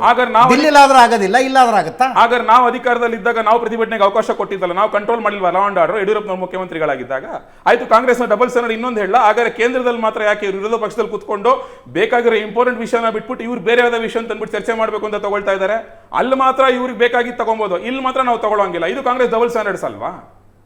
ನಾ ಹೇಳ್ತಿರೋದು ಏನು ಅಂತ ಹೇಳಿದ್ರೆ, ಪ್ರತಿಭಟನೆ ಮಾಡ್ಲಿಕ್ಕೆ ಅವಕಾಶ ಇದ್ದಾಗ ನೀವು ಮಾಡಿ, ನೀವು ಲಾ ಅಂಡ್ ಆರ್ಡರ್ ಸಿಚುವೇಶನ್ ಏನ್ ಕಂಟ್ರೋಲ್ ಮಾಡಬೇಕು ಅದನ್ನ ಮಾಡಿ. ಅದನ್ನ ಬಿಟ್ಬಿಟ್ಟು ಅವಕಾಶನೇ ಕೊಡೋದಿಲ್ಲ ಅಂತ ಹೇಳಿದ್ರೆ, ತಿರ್ಗಾ ನಮ್ಮೇಲೆ ಅವತ್ತು ಮಾಡಿದಂತ ಅಪಪ್ರಚಾರ, ಸುಳ್ಳು ಸುದ್ದಿಗಳು. ಅವತ್ತು ಯಡಿಯೂರಪ್ಪನವ್ರು ಮುಖ್ಯಮಂತ್ರಿ ಆಗಿದ್ದಾಗಲೇ 3B ಮೀಸಲಾತಿನಲ್ಲಿ ಪಂಚಮಸಾಲಿಗಳಿಗೆ ಮೀಸಲಾತಿ ಕೊಟ್ಟಿದ್ದು. ಅವ್ರು 3B ಕೊಟ್ಟಿದ್ದಕ್ಕೆ ಅವತ್ತು 2A ಕ್ಲೇಮ್ ಮಾಡಕ್ ಆಗ್ತಾ ಇರೋದು, ಇಲ್ಲ ಅಂದ್ರೆ ಮಾಡಕ್ ಆಗ್ತಾ ಇರಲಿಲ್ಲ. ಸೊ ಅದನ್ನ ಹೇಳೋದೇ ಇಲ್ಲ, ಅದನ್ನ ಬಿಟ್ಟು ಸುಳ್ಳು ಸುದ್ದಿ ಹಬ್ಸಿದ್ರು ನಮ್ಮ ಬಗ್ಗೆ ನಾವು ಆಡಳಿತದಲ್ಲಿ ಇದ್ದಾಗ. ಬಟ್ ಸ್ಟಿಲ್ ನಾವು ಪ್ರತಿಭಟನೆ ಯಾವತ್ತು ಹತ್ತಿಕ್ಕುವಂತ ಕೆಲಸ ಮಾಡಿಲ್ಲ. ಅದನ್ನೇ ಸ್ವಾಮೀಜಿಯವರು ಸಹ ಇವತ್ತು ಹೇಳಿರೋದು, ಈ ರೀತಿಯಾದಂತ ಒಂದು ಕಾಂಗ್ರೆಸ್ ಸರ್ಕಾರ ಇವತ್ತು ಮಾಡಿದಂತ ಕೆಲಸನ ಮಾಡಿಲ್ಲ. 2A ಮೀಸಲಾತಿಗೆ ಬಿಜೆಪಿಯ ತಾತ್ವಿಕ ಬೆಂಬಲ ಉಂಟಾ? ಅಲ್ಲ, ನಾನು ಹೇಳ್ತಾ ಇರೋದು 3B ವಿಚಾರದಲ್ಲಿ ಮೊದಲನೇ ಬಾರಿಗೆ ಅವರಿಗೆ ಅವಕಾಶ ಕೊಟ್ಟಿದ್ದಕ್ಕೋಸ್ಕರ ಮೀಸಲಾತಿಯಲ್ಲಿ ಇವತ್ತು 2A ಕ್ಲೇಮ್ ಮಾಡ್ತಾ ಇರೋದು. ಅದಕ್ಕೆ ನಮ್ಮ ಬೆಂಬಲದ ಬಗ್ಗೆ ನಮ್ಮ ಪಕ್ಷದ ವರಿಷ್ಠರು ತೀರ್ಮಾನ ಮಾಡ್ತಾರೆ, ಸೀನಿಯರ್ಸ್ ಇದ್ದಾರೆ, ಅವ್ರು ಆನ್ಸರ್ ಮಾಡ್ತಾರೆ ಮುಂದಿನ ದಿನಗಳಲ್ಲಿ ಅದೇನು ನಡೀತಿದ್ಯೋ ಅದನ್ನ. ಅದ್ರ ಬಗ್ಗೆ ನಾನು ಇವಾಗ ಇಲ್ಲಿ ಏನು ಕಮೆಂಟ್ ಮಾಡ್ಲಿಕ್ಕೆ ಇಷ್ಟಪಡೋದಿಲ್ಲ, ಅವ್ರು ಕಮೆಂಟ್ ಮಾಡ್ತಾರೆ, ಅವ್ರು ಹೇಳ್ತಾರೆ. ನಾನು ಹೇಳ್ತಾ ಇರೋದು ಮೀಸಲಾತಿ ವಿಚಾರದಲ್ಲಿ ಪಂಚಮಸಾಲಿಗಳಿಗೆ 3Bಗೆ ನಾವು ಅವಕಾಶ ಕೊಟ್ಟಿದ್ದಕ್ಕೆ ಇವತ್ತು 2A ಕೇಳಲಿಕ್ಕೆ ಅವ್ರು ಹಕ್ಕೊತ್ತಾಯ ಮಾಡ್ತಾ ಇರೋದು. ದಟ್ ಈಸ್ ಯಾರು ಮಾಡಿದ್ದು? ಬಿಜೆಪಿ ಮಾಡಿದ್ದು, ಯಡಿಯೂರಪ್ಪನವ್ರು ಮಾಡಿದ್ದು. ಮತ್ತೆ ತಿರ್ಗಾ 2B ವಿಚಾರದಲ್ಲೂ ಅಷ್ಟೇ ನಿಮಗೆ ಯಾವಾಗ ಒಂದು ಅಸಂವಿಧಾನಿಕವಾಗಿ ಮುಸಲ್ಮಾನರಿಗೆ ಇದ್ದಂಥ ಮೀಸಲಾತಿಯನ್ನು ತೆಗೆದು ಆ 2% ನಿಮಗೆ 2D ನಲ್ಲಿ ಲಿಂಗಾಯತರಿಗೆ ಇನ್ಕ್ರೀಸ್ ಮಾಡಿದ್ರೆ ನಮ್ಮದೇ ಸರ್ಕಾರ. ಬಟ್ ನಮ್ಮ ವಿರುದ್ಧ ಅಫಿಡವಿಟ್ ಕೊಟ್ಟಿದ್ದೀರಿ ಅನ್ನೋ ಅರ್ಥದಲ್ಲಿ ಮುಖ್ಯಮಂತ್ರಿಗಳ ಅವ್ರು ನೋಡಿ ಅದನ್ನ ಕ್ಲಾರಿಫೈ ಮಾಡ್ತೀನಿ ನಾನು. ನೋಡಿ ಅದೆಂತ ಶುದ್ಧ ಸುಳ್ಳು ಅಂತ ಹೇಳಿದ್ರೆ, ಕೋರ್ಟ್ ಹೋಗಿರೋ ವಿಚಾರವಾಗಿ ಕೋರ್ಟ್ ಅವತ್ತು ಹೇಳಿರೋದು, ನೀವು ಇದು ತೀರ್ಮಾನ ಆಗೋವರೆಗೂ ಕೋರ್ಟ್ ನಲ್ಲಿ ಯಾವುದೇ ಆದಂತ ಒಂದು ಪೋಸ್ಟಿಂಗ್ಗಳಾಗ್ಬೋದು ಇದಾಗ್ಬೋದು ಅದನ್ನ ಮಾಡಬೇಡಿ ಅಂತ ಹೇಳ್ಬಿಟ್ಟು ಅದಕ್ಕೋಸ್ಕರ ಹಾಕಿದಷ್ಟು ಅಫಿಡವಿಟ್ ಬಿಟ್ರೆ ನಾವೇ ಒಂದು ಮೀಸಲಾತಿ ಕಲ್ಪಿಸ್ಬಿಟ್ಟು ನಾವೇ ಅದನ್ನ ತೆಗೆಯುವಂತ ಕೆಲಸ ಮಾಡಕ್ಕಾಗತ್ತಾ? ಅದು ಚೆನ್ನಾಗಿ ಟ್ವಿಸ್ಟ್ ಮಾಡಿ ಸುಳ್ಳು ಹೇಳ್ತಾರೆ ಅವರು. ಬನ್ನಿ ರಮೇಶ್ ಬಾಬು ಅವರೇ, ಬೆಳಗಾವಿ ಅಧಿವೇಶನ ಅನ್ನೋ ತುಂಬ ಟೋಕನಿಸಮ್ ಆಗ್ತಿಲ್ವಾ? ಬೆಂಗಳೂರಲ್ಲಿ ಮಾಡೋ ಬದಲು ಅಲ್ಲಿ ಹೋಗಿ ಮಾಡೋದಂತೆ. ಇಷ್ಟೇ ಗಲಾಟೆ ಆಗೋದು, ಇಷ್ಟೇ ವಿಷಯಗಳ ಚರ್ಚೆ ಆಗೋದಿರೋದು ಸುಮ್ಮನೆ ಬೆಂಗಳೂರಲ್ಲೇ ಮಾಡ್ಕೊಂಬಿಡಿ. ಒಟ್ಟಾರೆ ನಿಮ್ಮ ಕಾನ್ಸೆಪ್ಟ್ ರಾಂಗ್ ಇದೆ. ಸುವರ್ಣಸೌಧ ಕಟ್ಟಿದ್ದ ಉದ್ದೇಶನೇ ಬೇರೆ, ಬರೀ ಉತ್ತರ ಕರ್ನಾಟಕಕ್ಕೆ ಸೀಮಿತವಾಗಿ ಮಾಡೋಂಥದ್ದು ಅಲ್ಲ. ಬೆಳಗಾವಿ ಅಧಿವೇಶನದಲ್ಲಿ ಉತ್ತರ ಕರ್ನಾಟಕದ ವಿಷಯಗಳಿಗೆ ಆದ್ಯತೆ ಕೊಡಬೇಕು ಅನ್ನೋದು ಬಿಟ್ಟರೆ, ಹೌದು, ಮಹಾರಾಷ್ಟ್ರದ ಕೀಟಲೆಗಳು ಏನು ನಡೀತಾ ಇತ್ತು ಬೆಳಗಾವಿನಲ್ಲಿ ಅದನ್ನು ತಡಿಬೇಕು, ಕನ್ನಡಕ್ಕೆ ಪ್ರಾಧಾನ್ಯತೆ ಸಿಗಬೇಕು ಅನ್ನೋ ಕಾರಣಕ್ಕೆ ಸುವರ್ಣಸೌಧವನ್ನು ಕಟ್ಟಿ ಅಲ್ಲಿ ಅಧಿವೇಶನ ನಡೆಸುವಂಥ ತೀರ್ಮಾನಕ್ಕೆ ಬಂದಂಥದ್ದು. ಇದು ಭಾಳ ಪ್ರಮುಖವಾಗಿ. ಮತ್ತು ಬರೀ ಉತ್ತರ ಕರ್ನಾಟಕದ ಬರೀ ಡಿಸೆಂಬರಲ್ಲಿ ಬೆಳಗಾವಿ ಅಧಿವೇಶನದಲ್ಲಿ ಮಾತ್ರ ಆಗಬೇಕಾ? ಖಂಡಿತ ತಪ್ಪು. ಯಾವುದೇ ಅಧಿವೇಶನದಲ್ಲಿ ಉತ್ತರ ಕರ್ನಾಟಕದ ಅಭಿವೃದ್ಧಿ ವಿಷಯದಲ್ಲಿ ಆದ್ಯತೆ ಸಿಗಬೇಕು, ಚರ್ಚೆ ಆಗಬೇಕು. ಬೆಂಗಳೂರಲ್ಲೂ ಚರ್ಚೆ ಆಗಬೇಕು, ಬೆಳಗಾಮಲ್ಲೂ ಚರ್ಚೆ ಆಗಬೇಕು, ಅದರಲ್ಲಿ ಎರಡನೇ ಮಾತಿಲ್ಲ. ಸ್ವಾಭಾವಿಕವಾಗಿ ಬೆಳಗಾವಿಲಿ ಆಗೋಂಥ ಅಧಿವೇಶನದಲ್ಲಿ ಹೆಚ್ಚು ಒತ್ತನ್ನು ಅಲ್ಲಿ ಕೊಟ್ಟು ಅಲ್ಲೇ ಸಂಬಂಧಪಟ್ಟಂತೆ ಕಲ್ಯಾಣ ಕರ್ನಾಟಕ ಇರ್ಬೋದು, ಹೈದರಾಬಾದ್ ಕರ್ನಾಟಕ ಇರ್ಬೋದು, ಬಾಂಬೆ ಕರ್ನಾಟಕ ಇರ್ಬೋದು, ಈ ವಿಷಯಕ್ಕೆ ಸಂಬಂಧಪಟ್ಟಂತೆ ಹೆಚ್ಚು ಆದ್ಯತೆ ಕೊಟ್ಟು ಚರ್ಚೆ ಆಗೋಂಥದ್ದು ಸ್ವಾಭಾವಿಕ ನಾವು ನೋಡ್ತಾ ಇರ್ತಕ್ಕಂಥ ರೀತಿ. ಇವತ್ತು ನನಗೆ ಭಾಳ ಆಶ್ಚರ್ಯ ಮತ್ತು ನಗು ಬಂದಿದ್ದು BJPಯವರ ಡಿಫೆನ್ಸು. ನೋಡಿ, ನೀವು ಭಾಳ ಸ್ಪಷ್ಟವಾಗಿ ಕೇಳಿದ್ರಿ. ಅವ್ರಿಗೆ ಇವತ್ತು ಅವರ ಗ್ರೂಪಿಸಮ್ ಕಾರಣಕ್ಕೆ, ಅವರಲ್ಲಿರ್ತಕ್ಕಂಥ ಗುಂಪುಗಾರಿಕೆ ಕಾರಣಕ್ಕೆ ಅವರಲ್ಲಿ ಏಕತೆ ಇಲ್ಲ. ಇವತ್ತು ವಿಧಾನಸಭಾ ಅಧಿವೇಶನದಲ್ಲಿ ಏನಾದ್ರು ಚರ್ಚೆ ಆಗಬೇಕಾದ್ರೆ ನಿಯಮಾವಳಿ ಅಡಿನಲ್ಲಿ ಆದ್ಯತೆ ಮೇಲೆ ಅವರು 69ನಲ್ಲಿ ಚರ್ಚೆ ಮಾಡ್ತಾರಾ ಅಥವಾ ಬೇರೆ ಅರ್ಧ ತಾಸು ಚರ್ಚೆಗೆ ತಗೋತಾರ ಮತ್ತು 0 ಅವರ್ ಚರ್ಚೆಗೆ ತಗೋತಾರ, ಅದು ಅವ್ರಿಗೆ ಬಿಟ್ಟಂಥದ್ದು. ಆದರೆ ಇಲ್ಲಿ 2A ಮೀಸಲಾತಿಗೆ ಸಂಬಂಧಪಟ್ಟಂತೆ ಒಂದು ಗುಂಪು ಅಂದರೆ ವಿರೋಧ ಪಕ್ಷದ ನಾಯಕರಿಗೆ ನಮ್ಗೆ ಒಪ್ಪಿಗೆ ಇಲ್ಲ ಆ ವಿಷಯಗಳಿಗೆ ಅನ್ನೋ ಕಾರಣಕ್ಕೆ ಒಂದು ಗುಂಪು ಬಾವಿಗಿಳಿದು ಧರಣಿ ಮಾಡ್ತಾರೆ. ಇನ್ನೊಂದು ಪಾಪ ಅಶೋಕ್ರವರು ಅನಿವಾರ್ಯ, ಅವರ ನಾಯಕತ್ವ ಎಸ್ಟಾಬ್ಲಿಷ್ ಮಾಡೋಕ್ಕೆ ಅವರೊಂದು ವಿಷಯವನ್ನು ಪ್ರಸ್ತಾಪ ಮಾಡ್ತಾರೆ. ಇವೆಲ್ಲದರ ಮಧ್ಯೆ JDSನ ವಿಶ್ವಾಸಕ್ಕೆ ತಗೋಬೇಕಾಯಿತು, ಆ ಪ್ರಯತ್ನನೂ ಅವ್ರು ಮಾಡಿಲ್ಲ. ಇಲ್ಲಿ ಒಟ್ಟಾರೆಯಾಗಿ ಇವತ್ತೇನು ಬೆಳಗಾವಿನಲ್ಲಿ ನಡೀತಾ ಇರ್ತಕ್ಕಂಥ ಅಧಿವೇಶನದಲ್ಲಿ ಹಲವಾರು ವಿಷಯಗಳಿದ್ದಂಥ ಸಂದರ್ಭದಲ್ಲಿ ಅವಕ್ಕೆ ಆದ್ಯತೆ ಕೊಡೋದಲ್ಲೇ, ಒಟ್ಟಾರೆಯಾಗಿ ಚರ್ಚೆ ಮಾಡೋಕ್ಕೆ ಇವರು ಒತ್ತನ್ನು ಕೊಡೋದಲ್ಲೇ ಸರ್ಕಾರದ ಮೇಲೆ ಆರೋಪ ಮಾಡ್ತಾ ಇದ್ದಾರೆ. ಸರ್ಕಾರಕ್ಕೆ ಯಾವುದೇ ಥರದ ವಿಚಾರಗಳಿಲ್ಲ. ನಾವು ಒಂದು ಜವಾಬ್ದಾರಿಯುತ ಸರ್ಕಾರವಾಗಿ ವಿ ಆರ್ ಆನ್ಸರಬಲ್, ನಮ್ಗೆ ಅಕೌಂಟಬಿಲಿಟಿ ಇದೆ. ಅವರು ಪ್ರಶ್ನೆಗಳು ಎತ್ತಿದ್ರೆ ಉತ್ತರ ಕೊಡುವಂಥದ್ದು, ಚರ್ಚೆ ಮಾಡೋಂಥದ್ದು ಸರ್ಕಾರ ಮಾಡಬೇಕಾಗುತ್ತೆ. ಸಾಮಾನ್ಯವಾಗಿ ವಿರೋಧ ಪಕ್ಷಗಳು ಸಕ್ರಿಯವಾಗಿದ್ದಷ್ಟು ಸರ್ಕಾರ ಹೆಚ್ಚು ಜವಾಬ್ದಾರಿಯಿಂದ ವರ್ತನೆ ಮಾಡಬೇಕಾಗುತ್ತೆ. ನಾವು ಆನ್ಸರಬಲ್, ಅದರಲ್ಲಿ ಎರಡನೇ ಮಾತೇ ಇಲ್ಲ. ನೀವು ಬಳ್ಳಾರಿ ಆಸ್ಪತ್ರೆ ಇವತ್ತು ಹೆಣ್ಮಕ್ಳು ಏನು ಬಾಣಂತಿಯರು ಸಾವಾಗಿದೆ ಅದ್ರ ಬಗ್ಗೆ ಚರ್ಚೆ ಮಾಡ್ತೀರಾ, ವಕ್ಫ್ ಬಗ್ಗೆ ಚರ್ಚೆ ಮಾಡ್ತೀರಾ, ಅಥವಾ 2A ಬಗ್ಗೆ ಸಂಬಂಧ ಚರ್ಚೆ ಮಾಡ್ತೀರಾ, ಎಲ್ಲವೂ ಮಾಡಿ. ಆದರೆ ನಮ್ಮಲ್ಲಿ ಎಲ್ಲವುದು ಲೆಟ್ ದೆಮ್ ಮೂಡೋದು ಚರ್ಚೆ ಮಾಡಿ, ನಮಗೇನು ಖಂಡಿತ ಕೊಡಲಿಲ್ಲ ಸರ್. ಸಿಂಗಲ್ ಬೆಂಚ್ ಇದನ್ನು ಕಮಿಟಿ ಅವ್ರು ಮಾಡ್ತಿದ್ದಾರೆ, ತನಿಖೆ ಆಗ್ತಾ ಇದೆ, ಅವಕಾಶ ಇಲ್ಲ ಅಂತ ಮೂಡೋದಿಗಾಗಲೇ PN ದೇಸಾಯಿ ಕಮಿಷನ್ ಚರ್ಚೆ ತನಿಖೆ ಮಾಡ್ತಾ ಇರೋದು. ಅದಲ್ಲ ನಾನು ಹೇಳ್ತಾ ಇರೋದು, ಮೂಡೋ ವಿಷಯ ವಿರೋಧ ಪಕ್ಷ ಪ್ರಸ್ತಾಪ ಮಾಡೋದಕ್ಕೆ ದೇ ಆರ್ ಅಟ್ ಲಿಬರ್ಟಿ. ನಾವು ಉತ್ತರ ಕೊಡೋಂಥದ್ದು ಈಗಾಗಲೇ ಉತ್ತರವನ್ನು ಕೊಟ್ಟಿದ್ದೇವೆ, ಮತ್ತೇನು ಉತ್ತರ ಕೊಡ್ತೇವೆ. ಯಾಕೆಂದರೆ ಮ್ಯಾಟ್ರ್ ಬಿಫೋರ್ ದ ಕೋರ್ಟ್ ಈಗಾಗಲೇ ಸಿಂಗಲ್ ಬೆಂಚು ತೀರ್ಮಾನ ಬಂದಿದೆ.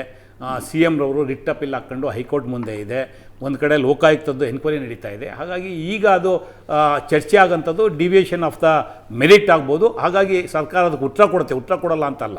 ಅದಕ್ಕೇನು ಮುಖ್ಯಮಂತ್ರಿಗಳಾಗ್ಬೋದು ಅಥವಾ ವಿಧಾನ ಪರಿಷತ್ತಲ್ಲಿ ಸಭಾನಾಯಕರು ಇರ್ಬೋದು, ಉತ್ತರವನ್ನು ಕೊಡ್ತಾರೆ. ನಮಗಿರ್ತಕ್ಕಂಥ ಪ್ರಶ್ನೆ BJPಯವರು ಮಾಡ್ತಾ ಇರ್ತಕ್ಕಂಥ ಪಲಾಯನವಾದ. ಅವರು ಇವತ್ತೇನು ವಿಷಯಗಳನ್ನ ಎತ್ಕೊಂಡು ಚರ್ಚೆ ಮಾಡಬೇಕಾಯಿತು ಅದನ್ನು ಎತ್ಕೋತಾ ಇಲ್ಲ. ಇವತ್ತು ಅನೇಕ ಗಂಭೀರವಾದಂಥ ವಿಚಾರಗಳು ರಾಜ್ಯದ ಮುಂದೆ ಇದೆ. ಇವತ್ತು ಬಾಣಂತಿಯರ ಸಾವು ಈಗಾಗಲೇ ಮುಖ್ಯಮಂತ್ರಿಗಳು ಭಾಳ ವಿವರವಾದಂಥ ಮಾಹಿತಿಯನ್ನು ಕೊಟ್ಟಿದ್ದಾರೆ.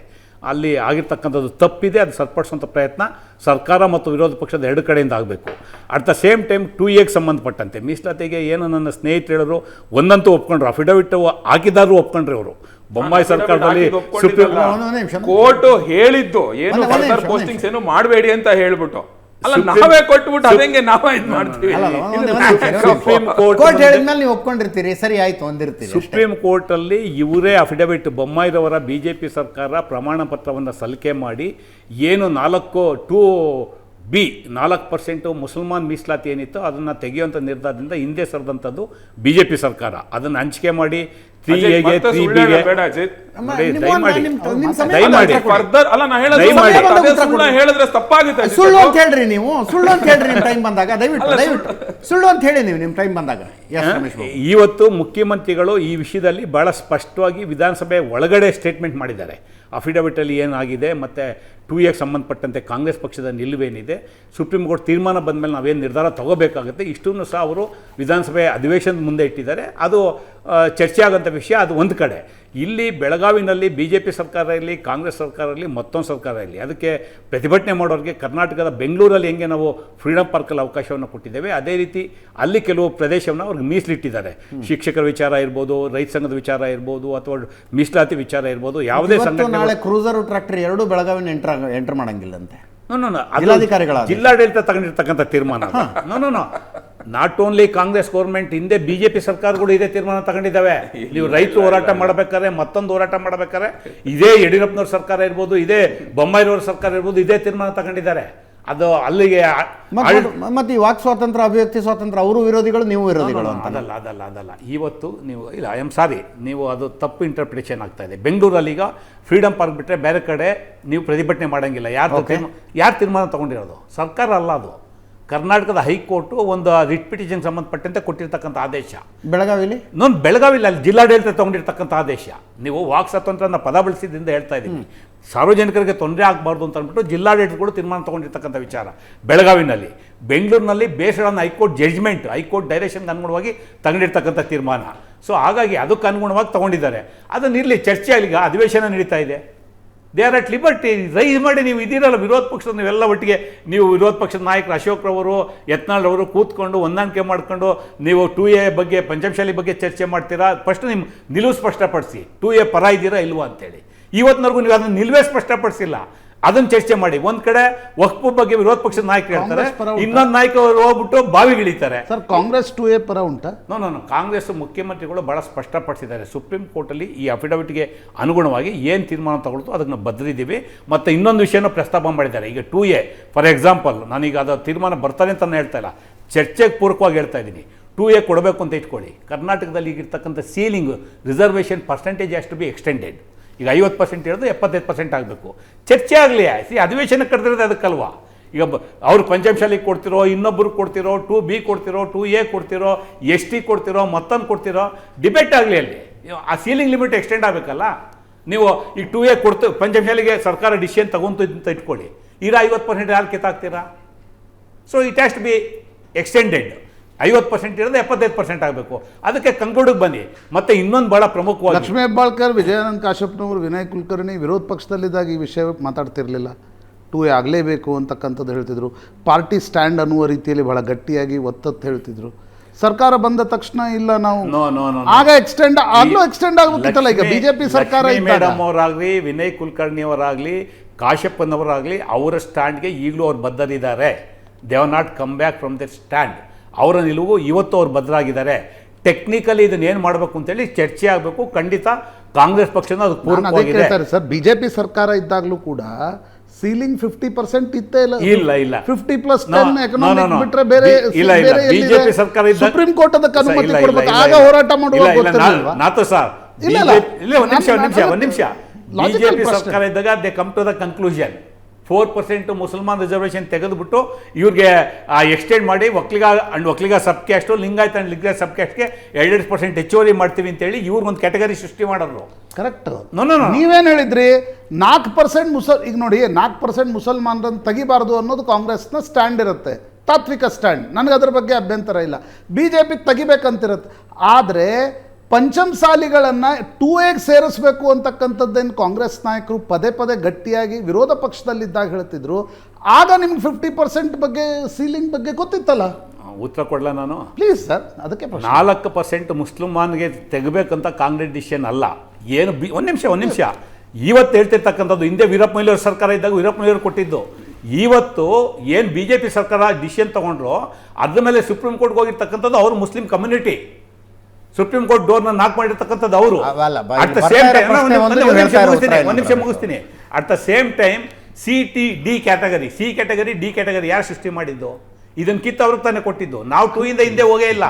ನಾವು ಅವಾಗ ನಿಮ್ಮ ಶಾಸಕರು, ಈಗ ನೋಡ್ರಿ, ನಾವು ಒಂದೇ ಸರಿ ಬಂದೆ ಬರ್ತೀನಿ ಒಂದು ಬ್ರೇಕ್ ಮುಗಿಸ್ಕೊಂಡು ವಾಪಸ್ JDS-ನಿಂದ ಅಶ್ವಿನ್ ಗೌಡ್ರು ನಮ್ಮ ಜೊತೆಗಿದ್ದಾರೆ. ಅಶ್ವಿನ್ ಗೌಡ್ರೆ, ಮೈತ್ರಿ ಲೋಕಸಭಾ ಚುನಾವಣೆಗೆ ಮೂಡಾ ವಿರುದ್ಧದ ಪಾದಯಾತ್ರೆಗೆ ಮತ್ತು 3 ಬೈ ಎಲೆಕ್ಷನ್ಗಳಿಗೆ ಮಾತ್ರ ಸೀಮಿತವು ಅಥವಾ ಅಧಿವೇಶನದಲ್ಲೂ ಇದೆಯಾ? ಖಂಡಿತವಾಗ್ಲೂ ಸರ್, ಅಜಿತ್ ಸರ್, ಇದು ಕಂಟಿನ್ಯೂ ಆಗೇ ಆಗುತ್ತೆ. ಅದು ಮೈತ್ರಿ ವಿಚಾರದಲ್ಲಿ ಯಾವುದೇ ರೀತಿ ಗೊಂದಲ ಬೇಡ. ಕುಮಾರಣ್ಣವರು ಒಂದು ಸ್ಪಷ್ಟೀಕರಣ ಕೊಟ್ಟಿದ್ದಾರೆ. ಒಂದು BJPಯ ಆಂತರಿಕ ವಿಚಾರ ಇರೋದ್ರಿಂದ, ಯಾಕೆಂದರೆ ಪಕ್ಷ ಕಟ್ತವ್ರು ಇದ್ದಾರೆ ಪಾರ್ಟಿನಲ್ಲಿ, ಅವ್ರಿಗೆ ಈ ಬಣಗಳಿವೆಲ್ಲ ಗೊತ್ತಿರುತ್ತೆ. ಅವ್ರಿಗೆ ಗೊತ್ತಿಲ್ಲದೆ ಇರೋಂಥದ್ದು ಏನೂ ಇಲ್ಲ. ಇದರಿಂದ ಮುಜುಗರ ಆಗುತ್ತೋ ಇಲ್ಲ ಅಂತಂದರೆ ಅಭಿವೃದ್ಧಿಗೆ ಕಾಂಗ್ರೆಸ್ ಜೊತೆ ಪರಸ್ಪರವಾಗಿ ಹೊಂದಾಣಿಕೆಗಳಲ್ಲಿ ಇರಲ್ವ ಅನ್ನೋದು ಎಲ್ಲರಿಗೂ ಗೊತ್ತಿದೆ. 19 ಇಟ್ಕೊಂಡವ್ರು ನಮ್ಮಲ್ಲೇ ಭಿನ್ನಾಭಿಪ್ರಾಯ ಇದೆ, 66 ಇದ್ದವ್ರು ಅವ್ರದಲ್ಲಿ ಇರಲ್ವ ಇರುತ್ತೆ. ಈಗ ಒಂದು ರಾಜಕೀಯ ಪಕ್ಷ ಅಂದಾಗ ಎಲ್ಲದರಲ್ಲೂ ಇದ್ದೇ ಇರುತ್ತೆ. ಯಾವ ಇಂಥ ಪಕ್ಷ ಅದು ಹೊರ್ತಾಗಿದೆ ಅಂತ ಹೇಳೋಂಥದ್ದಿಲ್ಲ. ಯಾಕೆಂದರೆ ಸ್ವತಂತ್ರ ಪೂರ್ವದಿಂದನೂ ಸ್ವತಂತ್ರ ನಂತರನೂ ಇದ್ದಿದ್ದು ಹೋರಾಟಗಾರರಾಗಿರಲಿ, ಇವತ್ತು ರಾಜಕಾರಣಿಗಳಿಗೆ ಆ ಒಂದು ಇದ್ದೇ ಇರುತ್ತೆ ಸರ್. ಅದನ್ನು ನಾವು ಅಲ್ಲಗೆಳೆಯೋಕ್ಕೆ ಆಗಲ್ಲ. ಕೊಟ್ಟವ್ರೆ ಕುಮಾರಣ್ಣವರು ಒಂದು ಸುವರ್ಣಸೌಧ, ಒಂದು 9 ದಿನ ಅಧಿವೇಶನ ಇದೆ. ಅಟ್ಲೀಸ್ಟ್ ಉತ್ತರ ಕರ್ನಾಟಕಕ್ಕೆ 9 ಜಿಲ್ಲೆಗೆ ಆರೋಗ್ಯ ಕ್ಷೇತ್ರ, ವಿದ್ಯಾ ಕ್ಷೇತ್ರಕ್ಕಿರ್ಬೋದು, ಒಂದು ಕೈಗಾರಿಕೀಕರಣ ಇರ್ಬೋದು, ಸಿಟಿ ಡೆವಲಪ್ಮೆಂಟ್ ಇರ್ಬೋದು, ಯಾವುದಾದ್ರೂ ಒಂದೊಂದು ಯೋಜನೆಗಳನ್ನ ಅನೌನ್ಸ್ ಮಾಡಿ ಬರ್ತಾರೆ ಅಂತ ಜನಗಳು ಅಂದ್ಕೊಳ್ಬೋದಾ ಸರ್? ಅಜಿತ್ ಸರ್, ಯಾಕೆ ಹೇಳ್ತಿದ್ದೀನಿ ಅಂದರೆ, ಪಂಚಮಸಾಲಿ ಮೀಸಲಾತಿ ವಿಚಾರದಲ್ಲಿ ಲಕ್ಷ್ಮೀ ಹೆಬ್ಬಾಳ್ಕರ್ ಅವರು ಇರ್ಬೋದು, ವಿನಯ್ ಕುಲಕರ್ಣಿ, ಕಾಶಪ್ಪನವರು ಯಾವ ಮಟ್ಟಕ್ಕೆ ಅವರು ಧ್ವನಿ ಎತ್ತುತ್ತಾ ಇದ್ದು ಅಂದರೆ, ಇವತ್ತು ಮಾಧ್ಯಮಗಳ ಮುಂದೆ ಏನು ಹೇಳಿದ್ರು ಅಂದರೆ, ನಮಗೆ ಗೊತ್ತೇ ಇಲ್ಲ, ನಿಷೇಧ ಮಾಡಿದ್ದಾರೆ ಅಂದರೆ ಗೊತ್ತೇ ಇಲ್ಲ, ಈಗ ಆಗಬಾರ್ದಿತ್ತು ಅಂತ ಹೇಳಿದ್ರೆ ಯಾವ ಮಟ್ಟದ ರಾಜಕಾರಣ ಅಲ್ಲಿದೆ ಸರ್? ಜನರಿಗೆ ನ್ಯಾಯ ಸಿಗುತ್ತಾ? ಇವತ್ತೇನಾಗಿದೆ, ಬೆಳಿಗ್ಗೆ ಎದ್ದು ಟೀಚರ್ಸ್ಗಳು ಮನೆಯಿಂದ ಓಡ್ತಾರೆ, ರೈತರುಗಳು ಮನೆಯಿಂದ ಓಡ್ತಾರೆ, ಸರ್ಕಾರಿ ಯಾವುದೇ ಅಧಿಕಾರಿಗಳು, ಪೊಲೀಸ್ ಇಲಾಖೆಯವರು ಮನೆಯಿಂದ ಓಡ್ತಾರೆ. ನಾನು ಹೋಗೋ ರಸ್ತೆ ಸರಿ ಇಲ್ಲ, ನನಗೆ ನೀರಾವರಿ ವ್ಯವಸ್ಥೆ ಸರಿ ಇಲ್ಲ, ವಿದ್ಯುತ್ ಸರಿ ಇಲ್ಲ, ಸರಿಯಾಗಿ ಸಂಬಳ ಆಗ್ತಿಲ್ಲ. ಬೇಕಾದ್ರೆ ರೈತರುಗಳೇ ಕಾಲ್ ತಗೊಳ್ಳಿ, ಇಲ್ಲಾಂದರೆ ಪೊಲೀಸ್ ಡಿಪಾರ್ಟ್ಮೆಂಟ್ ಯಾರಿಗಾದ್ರೂ ಒಂದು ಕಾಲ್ ತಗೊಳ್ಳಿ, ಸಂಬಳ ಆಗ್ತಿಲ್ಲ ಅಂತ ಅಷ್ಟು ಚಿಂತೆಯಲ್ಲಿ ಮನೆಗೆ ಬಂದು ಕೂತ್ಕೊಂಡು ಮಾಧ್ಯಮ ನೋಡ್ತಾ ಇದ್ದರೆ, ಪುನಃ ಅಜಿತ್ ಸರ್ ನೀವು ಅದನ್ನೇ ತೋರಿಸ್ತಿದ್ರೆ ಅವ್ರಿಗೆ ಏನಾಗುತ್ತೆ ಹೇಳಿ? ದಿನ ಬೆಳಿಗ್ಗೆ ಇದನ್ನೇ ಅನುಭವಿಸ್ತಿದ್ದೀನಿ, ಪುನಃ ನಾನು ನೋಡಬೇಕಾದಾಗ ಬಣ ಬಡಿದಾಟ ಕಾಂಗ್ರೆಸ್ಗೆ ಬೇಕಾಗಿದೆ ಸರ್. ಅಂದರೆ ಏನಕ್ಕೆ ಕೇಳ್ತಿದ್ದೀನಿ ಅಂದರೆ, ಅಭಿವೃದ್ಧಿ ಕೊಡಿ, ನೀವು ಬಣ ಬಡಿದಾಟ ಇರುತ್ತೆ ಆಪೋಸಿಷನ್ ಪಾರ್ಟಿಗಳಿಂದ ನಿಮ್ಗೇನು ಬರೋಂಥದ್ದೇನಿಲ್ಲಲ್ಲ, ನೀವು ಅಭಿವೃದ್ಧಿಗೆ ನೀವು ಗಮನ ಹರಿಸ್ತಿಲ್ಲ ಅಂತ ಅಂದರೆ ಅವ್ರದ್ದೇನು ಪಾತ್ರ ಇದ್ರಿ? ಕಾಂಗ್ರೆಸ್ದೇನು ಪಾತ್ರ ಇದೆ ಬಣ ಬಡಿದಾಟದಲ್ಲಿ? ಬಣ ಬಡಿದಾಟ ನಾನು ಹೇಳ್ತಿರೋದು, ಈಗ ಎದುರುಗಡೆಯ ಸೇನೆಯಲ್ಲಿ 2 ಸೇನಾಧಿಪತಿಗಳು ಇಲ್ಲಿ ಬಾಣ ಬಡಿಯೋ ಬದಲು ಇಲ್ಲಿ ಬಾಣ ಹೊಡೆದ್ರೆ ಎದುರುಗಡೆಯವನು ಇದ್ದವನು ಎಂಜಾಯ್ ಮಾಡ್ತಾನೆ. ಯಾಕೆ ಎಂಜಾಯ್ ಮಾಡಲ್ಲ ಅವನು ಸರ್? ಇವಾಗ ಬಿಜೆಪಿಲಿ ಬಣ ಬಡಿದಾಟ ಇದೆ, JDS ಅಲ್ಲಿ ನೀವೇನೋ ಹೇಳ್ತಾ ಇಲ್ಲ. ಬೇಕಾಗಿರೋದು ಕಾಂಗ್ರೆಸ್ಗೆ ಬೇಕಾಗಿರೋದು ಅಭಿವೃದ್ಧಿ ಮಾಡಬೇಕು, 9 ದಿನ ಅಧಿವೇಶನ ಉಪಯೋಗಿಸ್ಕೊಂಡು ಬರಬೇಕು ಅಂತ ಕಾಂಗ್ರೆಸ್ಗೆ ಇರಬೇಕು. ಇಲ್ಲ ಅಂತಂದ್ರೆ ಬೇರೆ ಇನ್ನಿಗೆ ಸರ್ಕಾರ ನಡೆಸೋರ್ಗಿರ್ಬೇಕಾ ಸರ್? ಅಭಿವೃದ್ಧಿ ಮಾಡುವುದಕ್ಕಾಗಿ ಅಧಿವೇಶನ ನೀವು ಯಾವ ಕಾಲದಲ್ಲಿ? ಎಕ್ಸಾಕ್ಟ್ಲಿ, ನಾನು ಅದೇ ಪಾಯಿಂಟ್ಗೆ ಬಂದೆ ಸರ್. 9 ದಿನದಲ್ಲಿ 9 ಜಿಲ್ಲೆಗೆ ಏನಾದರೂ ಕೊಡುಗೆ ಕೊಡೋ ಅಂತ ಕಾಂಗ್ರೆಸ್ ಅವರು ಕಲ್ಪನೆ ಇದೆಯಾ? ಇಲ್ಲ. ಇಲ್ಲೇನಾಗಿದೆ, ನೀವು ಉದಾಹರಣೆ ಇದೇ ತಗೊಳ್ಳಿ, ಪಂಚಮಸಾಲಿ ಏನಕ್ಕೆ ಬೇಕು? ಇದು ಜನರಿಗೆ ಗೊತ್ತಾಗ್ತಿದೆ, ಏನೂ ಆಗಲ್ಲ. ಕಾಂಗ್ರೆಸ್ ಅಲ್ಲಿ ಕಳೆದ ಬಾರಿ ಯಾರು ಧ್ವನಿ ಎತ್ತುತ್ತಿದ್ದವರೇ ಇವತ್ತು ಧ್ವನಿ ಅಡಗಿಸಿ ಕೂತಿದ್ದಾರೆ ಅಂದ್ರೆ ಪಂಚಮಸಾಲಿಗೆ ಒಂದು ಅವ್ರಿಗೆ ಅಭಿವೃದ್ಧಿ ಯೋಜನೆಗಳನ್ನು ಘೋಷಣೆ ಮಾಡೋದಾದ್ರೆ ಈ ವಿಧಾನಸೌಧದಲ್ಲೂ ಮಾಡಬಹುದು, ಸುವರ್ಣಸೌಧಕ್ಕೆ ಹೋಗ್ಬೇಕು ಅಂತಿಲ್ಲ, ಅಲ್ಲೇ ಅಧಿವೇಶನ ಮಾಡಬೇಕು ಅಂತಿಲ್ಲ. ಅಂದ್ರೆ ಕಾಂಗ್ರೆಸ್ ಅವ್ರಿಗೆ ಒಂದು ಬದ್ಧತೆ ಇಲ್ಲ ಸರ್, ಅವ್ರು ಬೇಕಿಲ್ಲ. ಬಣ ಬಡಿದಾಟ 1000 ಇರುತ್ತೆ ಸರ್, ಯಾವ ಪಕ್ಷದಲ್ಲಿ ಯಾವ ಹೇಳೋದೇನೋ ಪ್ರಶ್ನೆ ಕೇಳೋರು ಚಿಪ್ಪಾಡರಕ್ಕಾಗಿರ್ಲಿ, ಉತ್ತರ ಕೊಡೋರು ಮಾತ್ರ ತಮ್ಮ ಉತ್ತರ ತಗೊಳ್ಬೇಕು ಅಂತ. ಯಾರು ಪ್ರಶ್ನೆ ಕೇಳಿಲ್ಲ? ಮೂಡ ಕೇಳಿಲ್ವಾ? ವಕ್ಫ್ ಕೇಳಿಲ್ವಾ? ಬಳ್ಳಾರಿ ಕೇಳಿಲ್ವಾ? ಬೆಳಗಾವಿ ಕೇಳಿಲ್ವಾ? ಉತ್ತರ ಕರ್ನಾಟಕಕ್ಕೆ ಕೈಗಾರಿಕೆಗಳನ್ನ ಕೊಡಿ ಅಂತ ಕೇಳಿಲ್ವಾ? ಆರೋಗ್ಯ ಇಲಾಖೆ ಸುಧಾರಿಸಿ ಅಂತ ಕೇಳಿಲ್ವಾ? ಮಹದಾಯಿ ಎಲ್ಲೋಯ್ತು ಅಂತ ಕೇಳಿಲ್ವಾ? ಮೇಕೆದಾಟು ಎಲ್ಲೋಯ್ತು ಅಂತ ಕೇಳಿಲ್ವಾ? ಇದಕ್ಕೆಲ್ಲ ಎಲ್ಲಿ ಉತ್ತರ ಕೊಡ್ತಿದ್ದಾರೆ ಕಾಂಗ್ರೆಸ್ ಅವರು? ಇದನ್ನ ನೀವು ಡೈವರ್ಟ್ ಮಾಡ್ತಾ ಅಧಿವೇಶನ ನಡೀತಾ ಇದೆ, ಸದನಕ್ಕೆ ಒಂದಷ್ಟು ನಿಯಮಗಳಿದಾವೆ, ಯಾವ ನಿಯಮದಲ್ಲಿ ಏನೇನು ಚರ್ಚೆ ಆಗಬೇಕು ಅನ್ನೋದನ್ನು ವಿಪಕ್ಷಗಳು ಸೇರ್ಕೊಂಡು ಬಿಸಿನೆಸ್ ಅಡ್ವೈಸರಿ ಕಮಿಟಿಯಲ್ಲಿ ತೀರ್ಮಾನ ಆಗಬೇಕು, ಆ ಪ್ರಕಾರ ಚರ್ಚೆಗಳಾಗಬೇಕು. ನೀವು ಅಷ್ಟು ದಿನಕ್ಕೆ ನೀವು ಮುಂಚೆನೆ ಮುಗಿಸ್ತೀನಿ ಅಂತಂದ್ರೆ ಇದು ಏನಕ್ಕೆ ಮಾಡಬೇಕು? ಬನ್ನಿ ಚರ್ಚೆಗೆ. ಸಿದ್ದರಾಮಣ್ಣ ಅವರು, DK ಶಿವಕುಮಾರ್ ಅವರು ಹೇಳ್ಬೋದಲ್ಲ, ಬನ್ನಿ ಮೂಡ ಚರ್ಚೆಗೆ ಬನ್ನಿ, ಬನ್ನಿ ಮಾದಾಯಿ ಚರ್ಚೆಗೆ ಬನ್ನಿ, ಬನ್ನಿ ಮೇಕೆದಾಟು ಚರ್ಚೆಗೆ ಬನ್ನಿ, ಅಪ್ಪರ್ ಪ್ರಾಜೆಕ್ಟ್ ಒಳ್ಳೆ ಕಥೆ ಅಂತ ಆದಾಗ ವಿಷಯಗಳನ್ನು ಅವರೇ ಕೇಳ್ತಾರ್ರಿ, ನೀವ್ ಹೇಳ್ಬೇಕಲ್ಲಿ. ನನ್ನ ಪ್ರಾಬ್ಲಮ್ ಇರೋದು ಉತ್ತರ ಕರ್ನಾಟಕಕ್ಕೆ ಬಣ ಬಡಿದಾಟದ ಅವಶ್ಯಕತೆ ಇದೆಯಾ? ಇಲ್ಲ ಅಲ್ವಾ? ಇಲ್ಲ ಅಲ್ವಾ ಸರ್? ಉತ್ತರ ಅದ್ ಕರ್ನಾಟಕ ಯಾರು ಡಿಸೈಡ್ ಮಾಡ್ಬೇಕು? ಇಲ್ಲ ಅಂತ ಯಾರು ಹೇಳ್ಬೇಕು? ಇಲ್ಲ ಅಂತ ಯಾರು ಹೇಳ್ಬೇಕು? ಕಾಂಗ್ರೆಸ್ನವ್ರು ಹೇಳ್ಬೇಕಾ, ಬಿಜೆಪಿ ಅವ್ರು ಹೇಳ್ಬೇಕಾ? ಬಿಜೆಪಿ ಅವ್ರು ಏನಾದ್ರು ಬಣ ಬಡಿದಾಟ ವಿಧಾನಸಭೆ ಪರಿಷತ್ತಲ್ಲಿ ನಾವು ಕಿತ್ತಾಡ್ತೀವಿ ಅಂತ ಏನಾದ್ರು ಹೇಳಿದಾರ? ಅವ್ರು ಹೇಳಿದಾರ? ಇಲ್ಲ ಮೊನ್ನೆ ಅಶೋಕ್ ಅವ್ರು ಹೇಳಿದಾರ? ಇಲ್ಲ.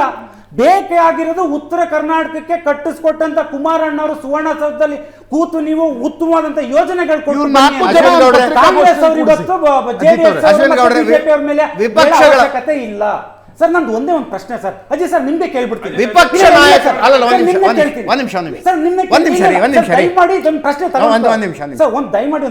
ನಾಯಕರು ವಿಪಕ್ಷ ನಾಯಕರು ತಮ್ಮ ಕುರ್ಚಿಯಲ್ಲಿ ಎದ್ದು ನಿಂತ್ಕೊಂಡು ವಕ್ಫ್ ವಿಷಯ ಮಾತಾಡ್ತಿದ್ದಾರೆ. ಬಸನಗೌಡ ಪಾಟೀಲ್ ಯತ್ನಾಳರು ಬಾವಿಗಿಳಿದು ಪಂಚಮಸಾಲಿ ಮೀಸಲಾತಿ ಮಾತಾಡ್ತಾರೆ. ಇವರು ಅವಕಾಶ ಕೊಡ್ಲಿಲ್ಲ ಚರ್ಚೆಗೆ. ಸ್ಪಾರ್ಕ್ ಆಫ್ ದ ಮೂವ್ಮೆಂಟ್ ಅಲ್ಲಿ ಆಡಳಿತ ಸರ್ಕಾರ ಪ್ರತಿಭಟನೆ ಪಂಚಮಸಾಲಿಗಳ ಪರವಾಗಿ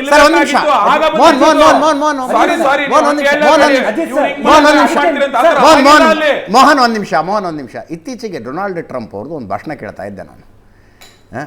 ಐಸಿಸ್ನವರು ಅಲ್ ಖಾಯ್ದಾದವರು ಪರಸ್ಪರ ಬಡದಾಡ್ಕೊಳ್ತಾ ಇರುವಾಗ ನಾವು ಅಮೆರಿಕದ ಏನು ಕೆಲಸ ಅಲ್ಲಿ ನಾವು ಕುತ್ಕೊಂಡು ನೋಡ್ಬೇಕು ಅಂದ್ರೆ ಅವರು ಐಸಿಸ್ನವರು ಅಲ್ ಖಾಯ್ದಾದವ್ರು ಬಡದಾಡ್ಕೊತಿದಾರಪ್ಪ. ನೀವು ಕೊತ್ಕೋತಾರೆ ಅಂದ್ರೆ ಅವ್ರು ಉದಾಹರಣೆ ಹೇಳಿದ್ದು. ಅವ್ರು ಇವ್ರ ಮೇಲೆ ದಾಳಿ ಮಾಡ್ತಾರೆ, ಇವ್ರು ಅವ್ರ ಮೇಲೆ ದಾಳಿ ಮಾಡ್ತಾರೆ. ಮಧ್ಯದಲ್ಲಿ ಅಮೆರಿಕ ಹೋಗಿ ಏನು ಮಾಡೋದಿದೆ? ನಾವು ಸುಮ್ಮನೆ ನಮ್ಮ ಪಾಡಿಗೆ ನಾವು ನಮ್ಮ ದೇಶದಲ್ಲಿ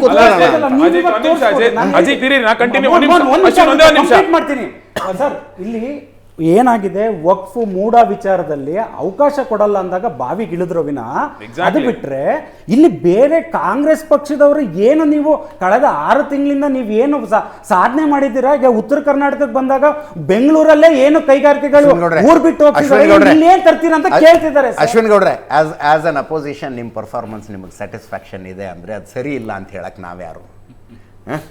ನಮ್ಮ ಹಣೆ ಬರ ನಮ್ಮದಿದೆ. ನಾವು ಮಾಧ್ಯಮವಾಗಿ ನಾವು ಮಾಧ್ಯಮದವರಾಗಿ ಅಧಿಕಾರ ಪೀಠದ ಎದುರಿಗೆ ಕಂಠ ಶೋಷಣೆ ನಾವು ಮಾಡ್ಕೋತೀವಿ. ನೀವು ಸರಿಯಾಗಿ ಹೋರಾಟ ಮಾಡ್ತಿಲ್ಲ ಅನ್ನಕ್ ನಾವ್ ಯಾರು?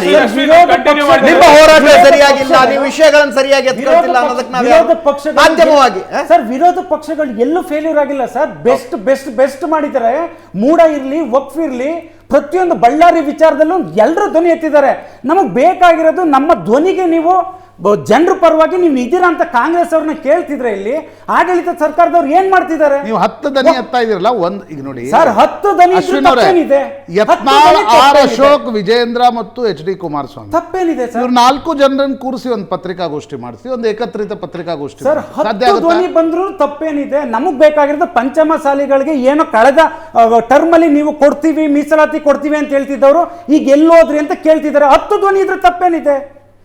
ವಕ್ಫ್ ವಿಚಾರದಲ್ಲಿ 10 ಧ್ವನಿ ಬಂದ್ರೆ ತಪ್ಪೇನಿದೆ? ಅಭಿವೃದ್ಧಿ ಆಗಬೇಕು, ಕೈಗಾರಿಕೆಗೆ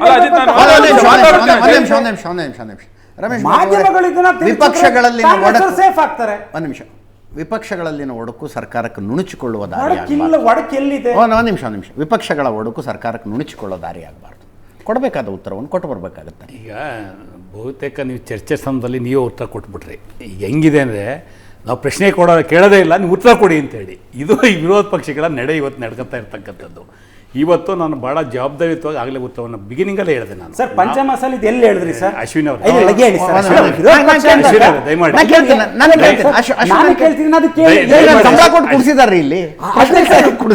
ಮಾಧ್ಯಮಗಳನ್ನು ಹೇಳ್ಬೇಕಲ್ವಾ ಸರ್? ಉತ್ತರ ಕರ್ನಾಟಕ ಪ್ರಯೋಜನ ಏನಾದ್ರು ಮಾಡ್ಕೊಂಡ್ ಬಂದ್ರಿ? 9 ದಿನ ಹೋಗಿ ಬೆಳಗಾಮಲ್ಲಿ ಹೋಗಿದ್ದಾರೆ. ಅಶ್ವಿನ್ ಗೌಡ್ರೆ, ಉತ್ತರ ಕರ್ನಾಟಕಕ್ಕೆ ಏನ್ ಮಾಡಿದಿರಿ ಅನ್ನೋದು ನಿಮಗೆ ಒಂದು ದಿವಸದ ಡಿಬೇಟು, ಒಂದು ದಿವಸದ ಪ್ರಶ್ನೆ. ನನಗೆ ಪ್ರಶಾಂತ್ಗೆ ಹೊಟ್ಟೆ ಸಂಕಟ ಅದು. ನನಗೆ ಪ್ರಶಾಂತ್ಗೆ ಹೊಟ್ಟೆ ಸಂಕಟ ಅದು. ನಮ್ಮ ಜಿಲ್ಲೆಗಳಿಗೆ ಏನ್ ಮಾಡಿದ್ರಿ, ನಮ್ಮ ಊರುಗಳಿಗೆ ಏನ್ ಮಾಡಿದ್ರಿ ಬಣ ಬಡಿದಾಟ. ಪೊಲೀಸ್ ಇಲಾಖೆಗೆ ಸಂಬಳ ಆಗಿಲ್ಲ, ಆಫೀಸರ್ ಲೆವೆಲ್ ಸಂಬಳ ಆಗಿಲ್ಲ, ಹೊಟ್ಟೆ ತುಂಬುತ್ತಾ ಬಣ ಬಡಿದಾಟ? ವಿದ್ಯುತ್ ಪವರ್ ಕಟ್ಟಿಂಗ್, ಲೋಡ್ ಶೆಡ್ಡಿಂಗ್ ಇದೆ, ಹೊಟ್ಟೆ ತುಂಬುತ್ತಾ ಬಣ ಬಡಿದಾಟ?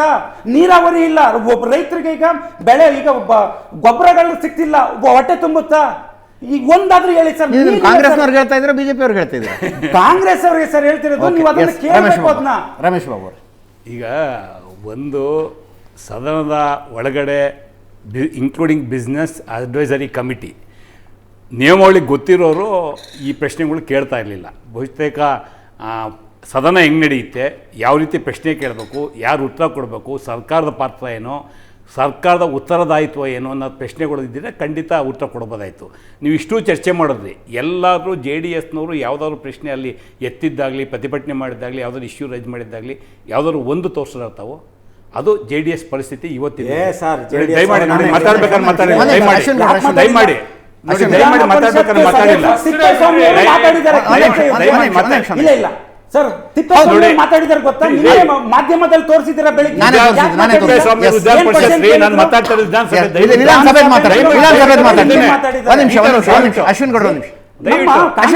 ಏನಾಗ್ಬಿಟ್ಟಿದೆ ಅಂದ್ರೆ JDS ಈ ತರ ಡಿವಿಯೇಷನ್ ಮಾಡಿದ್ರೆ ಉಪಯೋಗ ಇಲ್ಲ, ಚರ್ಚೆ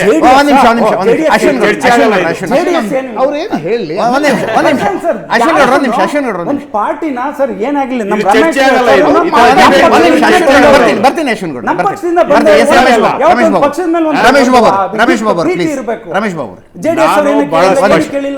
ನಾನು ಬಹಳ ಸ್ಪಷ್ಟವಾಗಿ ಹೇಳ್ತಾ ಇರೋದು, ವಿಧಾನಸಭೆ ಒಳಗಡೆ JDSನವರು ಯಾವುದೇ ಪ್ರಶ್ನೆಯನ್ನ ಇವತ್ತು ಎತ್ತಿಲ್ಲ ಅನ್ನೋ ಮಾತನ್ನು ಹೇಳ್ತಾ ಇದ್ದೀನಿ. ನೀವು ವಿಧಾನ ಪರಿಷತ್ ಮಾತಾಡ್ತಾ ಇದ್ದೀರಿ, ಅದನ್ನ ಹೇಳಿ ದಯಮಾಡಿ ನೋಡಿ ಡೋಂಟ್ ಡಿವಿಯೇಟ್. ನೀವು ಮಾತಾಡ್ಬೇಕಾದ್ರೆ ಮಾತಾಡಿದ್ದಾರೆ. ತಿಪ್ಪೇಸ್ವಾಮಿ ಅವರು ಕೇಳಿದ್ದಾರೆ 5 ಗಂಟೆ ಪಾರ್ಟಿ ರೌಂಡ್ ಅಲ್ಲಿ ಬೈ ಮಿಸ್ಟೇಕ್ ನಾನು ಬಿಜೆಪಿ ವಿಧಾನ ಪರಿಷತ್ ಸದಸ್ಯರು ಅಂದಿದ್ದೀನಿ, ನನಗೆ ನೆನಪಿದೆ. ಎಸ್ ಇವತ್ತು ಆಗಬೇಕಾಗಿರ್ತಕ್ಕಂಥ ಚರ್ಚೆ ತಾವು ಭಾಳ ಸ್ಪಷ್ಟವಾಗಿ ಹೇಳಿದ್ರಿ. ವಿಧಾನಸಭೆಯ ಅಧಿವೇಶನ 10 ದಿನಗಳ ಅಧಿವೇಶನದಲ್ಲಿ ಇವತ್ತು ಎಷ್ಟು ಪ್ರಶ್ನೆಗಳು ಬಂದಿದೆ, ಎಷ್ಟು ಅವಕಾಶಗಳಿದೆ, ಎಷ್ಟು ಬಿಲ್ಲು ಮುಂದೆ ಸದನ ಮುಂದೆ ಪ್ಲೇಸ್ ಆಗ್ತಾಯಿದೆ. ನಿನ್ನೆ ಆಗಲೇ ಭಾಳ ವಿಸ್ತಾರವಾಗಿ ನಿನ್ನೆ ಸ್ಪೀಕರ್ ಅವರು ಹೇಳಿದ್ದಾರೆ. ಸರ್ಕಾರ ಉತ್ತರ ಕೊಡೋಕ್ಕೆ ತಯಾರಿದೆ. ಇವರು ಒಂದು ನಿಲುವಳಿ ಅಂದರೆ ಯಾವುದು ವಿಷಯದ ಮೇಲೆ ಚರ್ಚೆ ಮಾಡ್ತೀವಿ ಅಂತೇಳಿ ಅವರು ಒಂದು ಕನ್ಕ್ಲೂಷನ್ಗೆ ಬರಬೇಕು. ವಕ್ಫ್ ಮೇಲೆ ಮಾತಾಡ್ತೀರಾ ಮಾತಾಡಿ, ಇಲ್ಲ ಪಂಚಮಶಾಲಿ ಬಗ್ಗೆ ಮಾತಾಡ್ತೀರಾ ಮಾತಾಡಿ. ಈಗ ಅವ್ರಿಗೆ ಕ್ಲಾರಿಟಿ ಇಲ್ಲ. ಅಲ್ಲಿ 2 ಗುಂಪು ಇಟ್ಕೊಂಡು ಇವತ್ತು ಒಂದು ಗುಂಪು ಬಾವಿಗೆ ಇಳಿತಾರೆ, ಇನ್ನೊಂದು ಗುಂಪು ಇನ್ನೊಂದು ವಿಷಯ ಎತ್ತುತ್ತಾರೆ. ಸೊ ಹಾಗಾಗಿ ಸಾಮಾನ್ಯವಾಗಿ ಬಾವಿಲಿ ಇಳಿದಾಗ ಏನು ಪ್ರೊಸೀಜರ್ ಇರಬೇಕು ಅನ್ನೋದಕ್ಕೆ ನಿಯಮಾವಳಿ ಬೇರೆ. ಆಚೆ ಕಡೆ ವಿರೋಧ ಪಕ್ಷದ ನಾಯಕರು ಪ್ರಶ್ನೆ ಎತ್ತಿದಾಗ ಅದ್ರ ಮೇಲೆ ಏನು ಚರ್ಚೆ ಆಗಬೇಕು, ಈ ಚರ್ಚೆ ಬೇರೆ. ಇವತ್ತು ಅವರಲ್ಲಿ ಹೊಂದಾಣಿಕೆ ಇಲ್ಲದರಿಂದ ಇವತ್ತಲ್ಲಿ ತೊಂದರೆ ಆಗ್ತಾ ಇರ್ತಕ್ಕಂಥದ್ದು. ನಾವು ಸರ್ಕಾರ ಅಫ್ಕೋರ್ಸ್ ನಾವು ಅಕೌಂಟಬಿಲಿಟಿ ಇದೆ, ಉತ್ತರವನ್ನು ಕೊಡಬೇಕಾಗತ್ತೆ, ವಿರೋಧ ಪಕ್ಷಗಳ ಗೌರವತೆ ನಡೆಸ್ಕೋಬೇಕಾಗತ್ತೆ. ಸರ್ಕಾರದ ಪರವಾಗಿ ಸರ್ಕಾರದ ತಪ್ಪುಗಳನ್ನ ಎತ್ತಿ ಹೇಳಿದಾಗ ಸರಿಪಡಿಸುವಂಥ ಕೆಲಸವನ್ನು ಮಾಡ್ಕೋಬೇಕಾಗತ್ತೆ. ಇವತ್ತು ಹೌದು, ಬಳ್ಳಾರಿಯಲ್ಲಿ ಒಂದು ದೊಡ್ಡ ಘಟನೆ ಆಗಿದೆ, ಅದ್ರ ಬಗ್ಗೆ ಚರ್ಚೆ ಆಗಬೇಕು. ಇವತ್ತು ಬಗರ್ಹುಕುಂಗೆ ಸಂಬಂಧಪಟ್ಟಂತೆ ಭಾಳ ಪ್ರಥಮವಾಗಿ ಕಾಂಗ್ರೆಸ್ ಸರ್ಕಾರದಲ್ಲಿ ಇವತ್ತು ಶಿರ್ಸಿನಲ್ಲಿ ಪ್ರಾಯೋಗಿಕವಾಗಿ ಹಕ್ಕುಪತ್ರವನ್ನು ವಿತರಣೆ ಮಾಡಿದ್ದೀವಿ. ಇವತ್ತು ಪೋಡಿಗೆ ಸಂಬಂಧಪಟ್ಟಂತೆ ಸನ್ಮಾನ್ಯ ಕೃಷ್ಣ ಬೈರೇಗೌಡರು ಒಂದು ದೊಡ್ಡ ಬದಲಾವಣೆ ಮಾಡಿದ್ದಾರೆ. ಸುಮಾರು 5 ಲಕ್ಷ ಪೋಡಿ ಪ್ರಕರಣಗಳು BJP ಅವರದಲ್ಲಿ ಬಾಕಿ ಇತ್ತು. ಅದಕ್ಕೆ ಸಿಂಪ್ಲೈಸ್ ಮಾಡಿ ಇವತ್ತು 1 to 5 ಮಾಡೋದಕ್ಕೆ ಅವಕಾಶವನ್ನು ಕೊಟ್ಟು ತಹಶೀಲ್ದಾರ್ಗೆ ಪವರ್ ಡೆಲಿಗೇಟ್ ಮಾಡಿ ರೈತರಿಗೆ ಅನುಕೂಲ ಆಗಲಿ. 16 ವರ್ಷದಿಂದ ಪೋಡಿ ಆಗಿಲ್ಲ 5 ಲಕ್ಷದ ಪ್ರಕರಣಗಳು. ಅದಕ್ಕೆ ಒಂದು ಆದೇಶ ಮಾಡಿದ್ದೀವಿ. ಇದ್ರ ಮೇಲೆ ಚರ್ಚೆ ಆಗಬೇಕು. ಇವತ್ತು ಕೋವಿಡ್ಗೆ ಸಂಬಂಧಪಟ್ಟಂತೆ ಏನೇನು ಒಂದು ವರದಿಯನ್ನು ಕೊಟ್ಟಿದ್ದಾರೆ, ಅದ್ರ ಮೇಲೆ ಚರ್ಚೆ ಆಗಬೇಕು. ಈ ವಿಷಯಗಳನ್ನ ಚರ್ಚೆ ಮಾಡಿ ಅಂತಂದರೆ ಬರೀ ಯಾವುದೋ ಒಂದು 2A ಬಗ್ಗೆ ಇಟ್ಕೊಂಡು ಹೋರಾಟ ಮಾಡ್ತೀವಿ ಅನ್ನೋದು, ಇನ್ನೊಬ್ಬರು ಇಲ್ಲ ವಕ್ಫ್ ಬಗ್ಗೆ ಹೋರಾಟ ಮಾಡ್ತೀವಿ ಅನ್ನೋದು ಕೊಡಿ. ವಕ್ಫ್ ಬಗ್ಗೆ ನೀವು ಹೋರಾಟ ಮಾಡ್ತೀರಾ, ನಿಲುವಳಿ ಸೂಚನೆ ಕೊಡ್ತೀರಾ, ಕೊಡಿ. ಸ್ಪೀಕರ್ ಅನುಮತಿ ತಗೊಳ್ಳಿ, ಚರ್ಚೆ ಆಗಲಿ, ತಪ್ಪು ಅಂತ ಅಲ್ಲ. ಈಗ ವಕ್ಫ್ನಲ್ಲಿ ಈಗ ಸಾಕಷ್ಟು ವರದಿಗಳು ಬಂದಿದೆ. ಕಾಂಗ್ರೆಸ್ ಸರ್ಕಾರದಲ್ಲಿ ಎಷ್ಟು ನೋಟಿಸ್ ಇಶ್ಯೂ ಆಗಿದೆ, BJP ಸರ್ಕಾರದಲ್ಲಿ ಎಷ್ಟು ಇಶ್ಯೂ ಆಗಿದೆ, ಈ ಕೊಟ್ಟಿರ್ತಕ್ಕಂಥ ನೋಟಿಸ್ ಸರ್ಕಾರ ವಾಪಸ್ ತಗೊಂಡಿದೆ, ಯಾವ ರೈತರಿಗೆ ಇನ್ನೂ ತೊಂದರೆ ಆಗಿದೆ. ಜನತೆ ಹಿತದೃಷ್ಟಿಯಿಂದ ನಾನೊಂದು ಮಾತು ಹೇಳಿದೆ, ವಿಪಕ್ಷ ಅಲೈನ್ಡ್ ಆಗಿಲ್ಲ, ವಿಪಕ್ಷದಲ್ಲಿ ಒಡಕಿದೆ ಅನ್ನುವಂಥದ್ದು ಸರ್ಕಾರಕ್ಕೆ ನುಣುಚಿಕೊಳ್ಳೋದಕ್ಕೂ ನೆಪ ಆಗಬಾರ್ದು. ಉತ್ತರ ಕರ್ನಾಟಕಕ್ಕೆ ಪ್ರಶ್ನೆಗಳಿದ್ದಾವೆ, ನೀವು ಅದನ್ನು ವಿಪಕ್ಷಗಳ ಕೇಳದಾಗಲೇ ಕೊಡಬೇಕು ಅಂತ. ಇಲ್ಲ ಒಂದು ನಿಮಿಷ, ಬೆಳಗಾವಿ ತನಕ ಹೋಗಿ ಅಧಿವೇಶನ ಮಾಡ್ತಾ ಇದ್ದೀರಿ ಅಂದ್ರೆ ಸರ್ಕಾರದ ಜವಾಬ್ದಾರಿ ನಿರ್ವಹಿಸಿ ಬನ್ನಿ ಅಂತ. ಖಂಡಿತ ನಾನು ಅದನ್ನೇ ಹೇಳಿದ್ದು. ನಾವು ಉತ್ತರ ಕೊಡೋ ಸ್ಥಾನದಲ್ಲಿ ಕೂತಿದ್ದೇವೆ, ಉತ್ತರದಾಯಿತ್ವನ ಹೊಂದಿದ್ದೇವೆ, ಸರ್ಕಾರ ಉತ್ತರ ಕೊಡೋಕ್ಕೆ ತಯಾರಿದೆ. ನೀವು ಚರ್ಚೆನೇ ಮಾಡಲ್ಲ, ಉತ್ತರ ಕೊಡಿ. ಹಿಂಗೆ ಯಾರು ಉತ್ತರ, ಯಾವ್ದ್ರ ಮೇಲೆ ಉತ್ತರ ಕೊಡ್ತೀರಾ? ನೀವು ಪ್ರಶ್ನೆ ಕೇಳಬೇಕಲ್ಲ, ನಿಲುವಳಿ ಸೂಚನೆ ಕೊಡ್ತೀರಾ ಕೊಡಿ, ಇಲ್ಲ 0 ಅವರ್ ಮೇಲೆ ತಗೋತೀರಾ ತಗೊಳ್ಳಿ, ಇಲ್ಲ ಸಾರ್ವಜನಿಕ ಮಹತ್ವದ ವಿಷಯ ಇದೆ, ನಾವೆಲ್ಲ JDS BJP ಒಟ್ಟಿಗೆ ಬಂದಿದ್ದೀವಿ, ಈ ವಿಷಯದ ಮೇಲೆ ಚರ್ಚೆ ಮಾಡಿ ಅಂತೇಳಿ ಮಾಡಿ ತಗೊಳ್ಳಿ, ಸ್ಪೀಕರ್ ಅನುಮತಿ ತಗೊಳ್ಳಿ, ಚರ್ಚೆ ಮಾಡಿ. ನೀವು ವಿಷಯನೇ ಮಂಡನೆ ಮಾಡಿದ್ರೆ ಉತ್ತರ ಯಾವ್ದ್ರ ಮೇಲೆ ಕೊಡ್ಬೇಕು ಸರ್ಕಾರ? ಇವತ್ತೇನು ನಿಯಮಾವಳಿ ಪ್ರಕಾರ 0 ಅವರಲ್ಲಿ ಏನು ಕೊಡಬೇಕು, ಪ್ರಶ್ನೆಗಳೇನಿದೆ, ಲಿಖಿತ ಪ್ರಶ್ನೆ ಏನಿದೆ, ಮತ್ತು ಸ್ಟಾರ್ ಕ್ವಶನ್ ಏನಿದೆ, ಅದೆಲ್ಲ ಪ್ರೊಸೀಜರ್ ಪ್ರಕಾರ ಹೊರಟೋಗುತ್ತೆ. ನೀವು ಸಾರ್ವಜನಿಕ ಮಹತ್ತರವಾದಂಥ ವಿಚಾರ ಇದ್ದಾಗ ನೀವೊಂದು ನಿಲುವಳಿ ಸೂಚನೆ ಮಂಡನೆ ಮಾಡಬೇಕಾಗತ್ತೆ, ಸ್ಪೀಕರ್ ಅನುಮೋದನೆ ತಗೋಬೇಕಾಗತ್ತೆ, ಅದ್ರ ಮೇಲೆ ಚರ್ಚೆ ಆಗಬೇಕಾಗತ್ತೆ. ಇದಕ್ಕೆ ನೀವೇ ತಯಾರಿಲ್ವಲ್ಲ ಅಲ್ವಾ ಮೋಹನ್ ವಿಶ್ವ ಅವರೇ? ಕೇಳ್ತೀನಿ, ಒಂದು ಬ್ರೇಕ್ ಮುಗಿಸ್ಕೊಂಡು ವಾಪಸ್ ಬರ್ತೀನಿ. ಮೋಹನ್ ಅವರೇ, ಪ್ರಶ್ನೆನೇ ಕೇಳದೇ ಇದ್ರು ಉತ್ತರ ಎಲ್ಲಿಂದ ಕೊಡೋದು? ಅಜಿತ್, ಒಂದು ಗಾದೆ ಇದೆ, ಈ ತೊಟ್ಲುನು ತೂಗ್ತಾರೆ ಮಗುನು ಜಿಗಿಟ್ತಾರೆ ಅಂತಾರಲ್ಲ, ಹಂಗೆ ಕಾಂಗ್ರೆಸ್ ಅವ್ರು ಹೆಂಗೆ ಅಂತ ಹೇಳಿದ್ರೆ ಈಚೆ ಬಂದು ಮಾತಾಡೋದು. ಇವಾಗ ನೋಡಿದೆ ಅವರ ಶಾಸಕರು ಮಂತ್ರಿಗಳು ಮಾತಾಡಿದ್ದು ವಕ್ ಬಗ್ಗೆ ಡಿಸ್ಕಸ್ ಮಾಡಲಿ, ಪಂಚಮಸಾಲಿ ಬಗ್ಗೆ ಡಿಸ್ಕಸ್ ಮಾಡಲಿ, ಯಾರು ಬೇಡ ಅಂತಾನೆ ಅಂತ ಒಂದ್ ಕಡೆ ಹೇಳೋದು, ಡಿಸ್ಕಷನ್ ಮಾಡಿ ಅಂತ ಅಲ್ಲಿ ಕೇಳಿದಾಗ ಡಿಸ್ಕಷನ್ ಅವಕಾಶ ಕೊಡಲ್ಲ ಅಂತ ಹೇಳೋದು. ರಮೇಶ್ ಬಾಬು ಅವರೇ ಅರ್ಧ ಗಂಟೆಯಿಂದ 3 ಸಲ ಹೇಳಿದ್ರು ಚರ್ಚೆ ಮಾಡ್ಲಿ ಪರವಾಗಿಲ್ಲ ಅಂತ, ಇನ್ 3 ಸಲ ಹೇಳಿದ್ರು ಅದು ಬಿಟ್ಟು ಬೇರೆ ಚರ್ಚೆ ಮಾಡ್ಲಿ ಅಂತ ಹೇಳ್ಬಿಟ್ಟು ಹೀಗೆ ತೊಟ್ಲು ತೂಗೋದು, ಮಗುನು ಜಿಗ್ಟೋದು, ಮುಂದೆ ಹೇಳೋದು ಚರ್ಚೆ ಮಾಡಿ ಅಂತ ಹೇಳ್ಬಿಟ್ಟು ಹಿಂದೆ ಮಾಡ್ತಾರೆ. ಹಾಗಾದ್ರೆ ವಕ್ಫ್ ಇಶ್ಯೂ ಆಗದೆ ರೈತರ ಜಮೀನ ನುಂಗಿ ನೀರು ಕುಡಿಯಕ್ಕೆ ಹೋಗಿದ್ರಲ್ಲ, ಸ್ವತಃ ಮುಖ್ಯಮಂತ್ರಿಗಳೇ ಜಮೀರ್ ಅಹಮದ್ ಖಾನ್ಗೆ ಹೇಳಿ ವಕ್ ಅದಾಲತ್ ಮಾಡಿ ಜಿಲ್ಲೆಗಳಲ್ಲಿ ರೈತರ ಜಮೀನೆಲ್ಲ ಸೇರ್ಸಕ್ ಹೋಗಿದ್ರಲ್ಲ, ಆಗಾರದು ರೈತರ ಪರವಾಗಿರೋ ಹೋರಾಟ ಅಲ್ವಾ? ಅದನ್ನ ಚರ್ಚೆ ಮಾಡಬಾರ್ದು. ಹಾಗಾದ್ರೆ ಬೀದರ್ 2000 ಎಕರೆ ಇಡೀ ಗ್ರಾಮದಲ್ಲಿ ನುಂಗ್ ನೀರು ಕುಡಿದು ಬಿಟ್ರು. ಇದೇ ಕಲ್ಯಾಣ ಕರ್ನಾಟಕ ಭಾಗದಲ್ಲಿ ಕಲಬುರಗಿಯಲ್ಲಿ ಏನಾಯ್ತು, ರಾಯಚೂರಲ್ಲಿ ಏನಾಯ್ತು, ಪ್ರಶ್ನೆ ಕೇಳ್ರಿ. ಯಾಕೆ ಚರ್ಚೆ ಮಾಡಕ್ ಪ್ರಶ್ನೆ ಕೇಳಿ, ಯಾಕೆ ಚರ್ಚೆ ಮಾಡಕ್ ಬಿಡ್ತಲ್ಲ? ಚರ್ಚೆ ಬಿಟ್ರೆ ತಾನೇ ಪ್ರಶ್ನೆ ಕೇಳೋದು. ನೀವೆಲ್ಲಿ ಬಂದ್ಬಿಟ್ಟು ಚರ್ಚೆ ಮಾಡಿ ಅಂತ ಹೇಳೋದು, ಚರ್ಚೆ ಮಾಡ್ಕೊಡಿ ಅಂತ ಹೇಳಿದಾಗ ನೀವು ಚರ್ಚೆ ಕೊಡಲ್ಲ ಅಂತ ಹೇಳೋದು. ಇದನ್ನ ಹೇಳೋದು ತೊಟ್ಲು ತೂಗೋದು, ಮಗುನು ಜಿಟ್ಟೋದು ಅಂತ ಹೇಳ್ಬಿಟ್ಟು. ಪಂಚಮಸಾಲಿ ವಿಚಾರದಲ್ಲೂ ಅಷ್ಟೇನೆ, ಒಂದ್ ಕಡೆ ನಾವು ಬದ್ಧವಾಗಿದೀವಿ ಅಂತ ಈ ಕಡೆ ಲಕ್ಷ್ಮೀ ಹೆಬ್ಬಾಳ್ಕರ್ ಕಾಶ್ಯಪ್ನವ್ರು ಇನ್ನೊಂದ್ ಕಡೆ ಹೇಳೋದು, ಈ ಕಡೆ ಆ ವಿಷಯ ಬಂದಾಗ ಆ ಕಡೆ ಡಿಸ್ಟ್ರಿಕ್ಟ್ ಅಡ್ಮಿನಿಸ್ಟ್ರೇಷನ್ ಹೇಳ್ಬಿಟ್ಟು ಆ ಪ್ರತಿಭಟನೆಗೆ ತಡೆ ಒಡ್ಡೋದು. ನೀವು ಈ ತರ ತೊಟ್ಲು ತೂಗ್ತೀರಾ, ಮಗುನು ಜಿಗಿಡ್ತೀರಾ. ಸೊ ನೀವು ಚರ್ಚೆಗೆ ಫಸ್ಟ್ ಆಫ್ ಆಲ್ ಅವಕಾಶನೇ ಕೊಡ್ತಾ ಇಲ್ಲ. ಕೊಟ್ರೆ ತಾನೇ ಪ್ರಶ್ನೆ ಕೇಳೋದಲ್ಲಿ. ಅವಕಾಶ ಕೊಡ್ತೀರಾ, ಪ್ರಶ್ನೆ ಕೇಳಿ ಈ ವಿಷಯ ಚರ್ಚೆ ಮಾಡಕ್ ಹೋದ್ರೆ ಇದೇನ್ ದೊಡ್ಡ ವಿಷಯ ಅಲ್ಲ, ಬೇರೆ ವಿಷಯ ಚರ್ಚೆ ಮಾಡಿ ಅಂತ ಹೇಳೋದು. ಮತ್ತೆ ಆಚೆ ಬಂದ್ಬಿಟ್ಟು ವಕ್ ವಿಷಯ ಮಾಡಿ ಪರವಾಗಿಲ್ಲ ಅಂತ ಹೇಳೋದು. ಏನ್ ನಡೀತಾ ಇದೆ ಇದು? ಸೊ ಈ ರೀತಿಯ ಡಬಲ್ ಸ್ಟ್ಯಾಂಡರ್ಡ್ ಯಾಕೆ? ನಿಯಮಾವಳಿ, ಸ್ಪೀಕರ್ ಅಂತೆಲ್ಲ ಇಷ್ಟೆಲ್ಲ ಮಾತಾಡಿದ್ರು, ಹಾಗಾದ್ರೆ ಕೇಂದ್ರದಲ್ಲಿ ಏನ್ ನಡೀತಿದೆ ಇವ್ರದ್ದು? ಅಲ್ಲಿ ನಿಯಮಾವಳಿ, ಸ್ಪೀಕರ್ ಅವೆಲ್ಲ ಇಲ್ವಾ? ನಾನ್ ಕೇಳ್ತಾ ಇದ್ದೀವಿ ಡಬಲ್ ಸ್ಟ್ಯಾಂಡರ್ಡ್. ಇಲ್ಲಿ ಮಾತ್ರ ರೂಲ್ಸ್, ಕೇಂದ್ರದಲ್ಲಿ ರೂಲ್ಸ್ ಇಲ್ವಾ? ಹಾಗಾದ್ರೆ ಅವ್ರಿಗೆ ಯಾವ್ದಾದ್ರು ಇಷ್ಟನ್ನ ಸಡನ್ ಆಗಿ ಬಂದ್ಬಿಟ್ಟು ರಾಹುಲ್ ಗಾಂಧಿ ಎತ್ಕೊಂಡು ಓಡಾಡೋದು ಅದೆಲ್ಲ ಅವಾಗ ಇವ್ರು ನಿಯಮಾವಳಿ ರೂಲ್ಸ್ ಜ್ಞಾಪಕ ಬರಲ್ಲ. ಅಲ್ಲೊಂದು ಸ್ಟ್ಯಾಂಡರ್ಡ್, ಇಲ್ಲೊಂದು ಸ್ಟ್ಯಾಂಡರ್ಡ್. ಒಂದ್ ನಿಮಿಷ ಮುಗಿಸ್ತೀನಿ ಕೇಳಿ. ಅಜಿತ್ ರೀಸೆಂಟ್ ಆಗಿ ಕಲಬುರಗಿನಲ್ಲಿ ಇವರು ಕ್ಯಾಬಿನೆಟ್ ಸಭೆ ಮಾಡಿದ್ರು, ಆಯ್ತಾ? ಏನ್ ಉಪಯೋಗ ಆದ್ರಿಂದ ಕ್ಯಾಬಿನೆಟ್ ಸಭೆ ಮಾಡಿ ಕಲಬುರಗಿನಲ್ಲಿ? ಕಲ್ಯಾಣ ಕರ್ನಾಟಕದ ಬಗ್ಗೆ ಇಷ್ಟೆಲ್ಲ ಮಾತಾಡ್ತಾರೆ. ಈಗ ಆ ಭಾಗ ರೆಪ್ರೆಸೆಂಟ್ ಮಾಡ್ತಿರೋ ಮಲ್ಲಿಕಾರ್ಜುನ್ ಖರ್ಗೆ AICC ಅಧ್ಯಕ್ಷರು, ಪ್ರಿಯಾಂಕಾ ಖರ್ಗೆ IT-BT ಸಚಿವರು ಕೂತ್ಕೊಂಡು ಟ್ವೀಟ್ ಮಾಡ್ಕೊಂಡು ಕೂತ್ಕೊಳ್ತಾರೆ. ಯಾವ ಪರಿಸ್ಥಿತಿ ಇದೆ ಕಲ್ಯಾಣ ಕರ್ನಾಟಕ? ಇವ್ರು 50 ವರ್ಷದಿಂದ ರಾಜಕೀಯ ಮಾಡ್ಕೊಂಡ್ ಬರ್ತಾ ಇದ್ರಲ್ಲ. ಹ್ಯೂಮನ್ ಡೆವಲಪ್ಮೆಂಟ್ ಇಂಡೆಕ್ಸ್ ಅಲ್ಲಿ 30th ಪ್ಲೇಸ್ ಕಲಬುರಗಿ, ನಿಮ್ಗೆ 27th ಪ್ಲೇಸ್ ನಿಮ್ಗೆ ಬೀದರ್. ಅದ್ರ ಬಗ್ಗೆ ಡಿಸ್ಕಷನ್ ಇಲ್ಲ. ರೋಲ್ ರಿವರ್ಸಲ್ ಆಗಿದಾವ್ರಿ, ರೋಲ್ ರಿವರ್ಸಲ್ ಆಗಿದಾವೆ. ಅಲ್ಲ, ಲೆಟ್ ಮಿ ಕಂಪ್ಲೀಟ್. ನಾನು ಹೇಳ್ತಿರೋದು ಇಲ್ಲಿ ಕಾಂಗ್ರೆಸ್ನವರು ಏನ್ ಬಿಹೇವ್ ಮಾಡ್ತಿದ್ದಾರೆ, ಸೆಂಟ್ರಲ್ ನೀವು ಮಾಡ್ತಿದ್ದೀರಿ. ಯಾವುದು? ಇಲ್ಲ, ನಾವು ಮಾಡ್ತಾ ಇಲ್ಲ. ನಾವು ಸೆಂಟ್ರಲ್ ಅಲ್ಲಿ ಕಾಂಗ್ರೆಸ್ ಮಾಡ್ತೀರಾ, ನೀವು ಮಾಡ್ತೀವಿ. ಅಲ್ಲ, ಹಾಗಾದ್ರೆ ರೈತರ ಜಮೀನ ಕಿತ್ಕೊಳ್ಳಕ್ ಹೋಗಿರಲ್ಲ, ಅದ್ರ ಬಗ್ಗೆ ಚರ್ಚೆ ಮಾಡ್ಲೇಬಾರ್ದಾ? ರೈತರ ಸಮಸ್ಯೆ ಅಲ್ವೇ ಅಲ್ವಾ? ಅದಾನಿ ಬಗ್ಗೆ ಚರ್ಚೆ ಮಾಡ್ಕೊಂಡು ತಕ್ಷಣನೇ ಅದು ಸರಿ ಹೋಗ್ಬಿಡುತ್ತೆ.